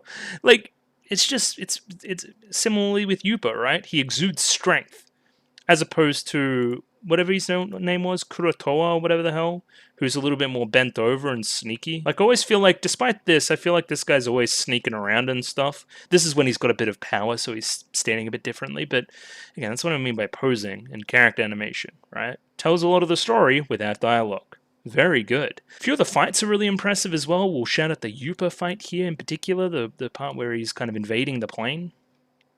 Oh, as well as this, like, Goals und Panzer fucking hidden scene, which I just saw. Yeah, where they kind of like, take control of the tank and there's a bit of slapstick. That was pretty funny. Yeah, here he is, Yupa on the plane. He's so fucking badass, dude. Like, look at him go. Like, just, yeah, this kind of stuff. Yeah. He's so cool. He's so cool. And then, yeah, the Orm Stampede is another highlight animation-wise as well, with all the tentacles going. I don't know if I can find the specific part where it does that. Yeah, here's a good example. Again, if you need more evidence for my nuke theory as well, there's another one, big old mushroom cloud. Yeah, this is what I mean. Look at them all moving around in unison, right? Like that kind of stuff. Beautiful. More posing stuff, too. Look how fucking intimidating and cool she is. She's so cool. It's hard to be mad at her. The music, I'm very excited to talk about the music, even if I can't play it basically at all. Slap fucking city. I loved every track here. Love it, love it, love it, I write. Nails the softer, serene, beautiful moments that you would expect of Miyazaki and his kind of movies and Studio Ghibli's work. But I'm more talking about like the thump and synth tracks, right? The 80s percussion, that kind of stuff. It fucking rocked. It rocked my socks. Some of these sound exactly like some 80s aesthetic shit that would come out these days and be a fucking hit. It sounds like Dawn FM fucking The Weekend on this sometimes, which is nothing but a compliment. Almost sounds city pop in spots as well. I don't know if that's a little bit of a stretch, but it does a little bit, right? It's such a great contrast to the rest of the movie. I think you could have a pretty bog standard orchestral soundtrack that sounds very pretty and get away just fine. But I really like the synths of this movie. It gives it a lot of propulsion and strength. Some people could say it's a little bit anachronistic or doesn't quite match that well, but I'm on the other side. I love it as a decision, particularly shouting out this moment with a leitmotif, right? If you don't know what a leitmotif is, it's a little bit of music that's played. It's kind of like a motif with music, where you'll hear a little melody and it'll be associated with various things. The one in particular that I'm noting is this dream sequence, right? With the la la las or whatever the hell, right? This is when Nausicaä gets fucking noodled, right? She's kind of fallen deep within the thing and is having this dream about this time when she saved an Orm, right? And it was taken away from her, and this kind of instilled sense of conflict with nature has kind of pervaded through the society since then, but she was a little girl and nobody listened to her. Maybe listen to the youth is another theme in the movie as well. But either way, the leitmotif. So that kind of la la la track is playing there. It also comes back in the very end when Nausicaä gets revived by the noodle powers. See? Very, very cool. I don't know if there's a second spot in here where we get noodled as well. I forget, I think. Or maybe a spot earlier on where we get noodled? I don't really know. It would make sense to be a rule of threes thing for me, but I can only remember the 2 times that it happened, despite seeing the movie not too long ago. Either way, hell fucking yeah. It's so good. Also, the music through this segment before it is great as well. All this kind of crash landing stuff and the Asbel fighting sequence. Pretty good. Alright, final thoughts. Does the movie hold up? Double thumb up, yes. It's very, very good. I would recommend this to any film fan, any anime fan, any person that feels, particularly swayed by the political and thematic things I've talked about through this segment as well. This is a movie for you. This is something you should see. It kind of has a few pacing problems a little bit, but other than that, it flies by. So it's not much of it. It's not a heavy watch, I wouldn't say, as well. You could show this to kids, and I think they would got a lot out of it as well. It is aesthetically brilliant. You compare it to some of the TV anime OVA stuff coming out in the 80s, and most of it doesn't even really hold a candle to this. Like, we saw Akira kind of last week or the week before. Again, Akira is a better animated movie. It's an absolute, like, it's insane. But this is up there as well. It's quite well animated. I really enjoyed it from that perspective. I think it trumps it in art design anyway. It's more my aesthetic. Story and character isn't as focused as I would like, but I understand the decisions were made by choice and not lack of ability, which is a weird thing to say about Miyazaki. Of course, he doesn't have lack of ability, you stupid. But you know what I mean. I've made my misgivings known about this, but I wouldn't say that they're even really detractors. They're just more personal stuff, right? It doesn't do story convention in the way that I'm used to. That doesn't mean it's bad. It's just not conventional. You know what I mean? And last point here. More people should watch this movie. I did not know much about this movie before watching it here today, or a couple days ago now. But, like, not even much of it has fallen into, like, anime cultural osmosis, right? Again, comparing to Akira, which I watched a couple weeks ago, I knew various things about Akira before watching it. I knew that there was a bike, and I knew that the bike slid across the ground and did that. Why did I not know anything about Nausicaä? And I think that's a travesty. I think more people should be talking about this. I should know what an ohm is before watching this movie. I should know. I could have been able to, like, point out Nausicaä in a crowd before this movie. I think that would have been, as a character, I mean. Like, that would have been where I would like this movie's status to be in the grand pantheon of anime films. Anyway, that's about it, but thank you for watching. If you watched this far, I kind of rambled there for a little bit. I don't know how I'm going to edit it, but I am, somehow. But thank you for watching. I'm just going to do some show stuff quickly. Oh, next week, or the week after, 2 weeks' time, Suzume. I believe that's the next movie, so look forward to that. Bounding way out of the 80s and into the 2020s, so that'll be interesting. But yeah, show stuff. If you like the video, consider liking the video. If you like the video and you want to see more, consider subscribing to the channel. Comment below anything you thought about the movie, anything I could do to improve my presentation. Comment below. I'm doing follow for follow on Twitter, so follow me on Twitter if you'd like me to follow you back. In the Discord, join Discord, love Discord, Discord, and yes, I'll catch you some other video. 2 weeks time for another movie. I'll give you that. Alright. Catch you later. Cheerio. Thanks for watching. All that jazz.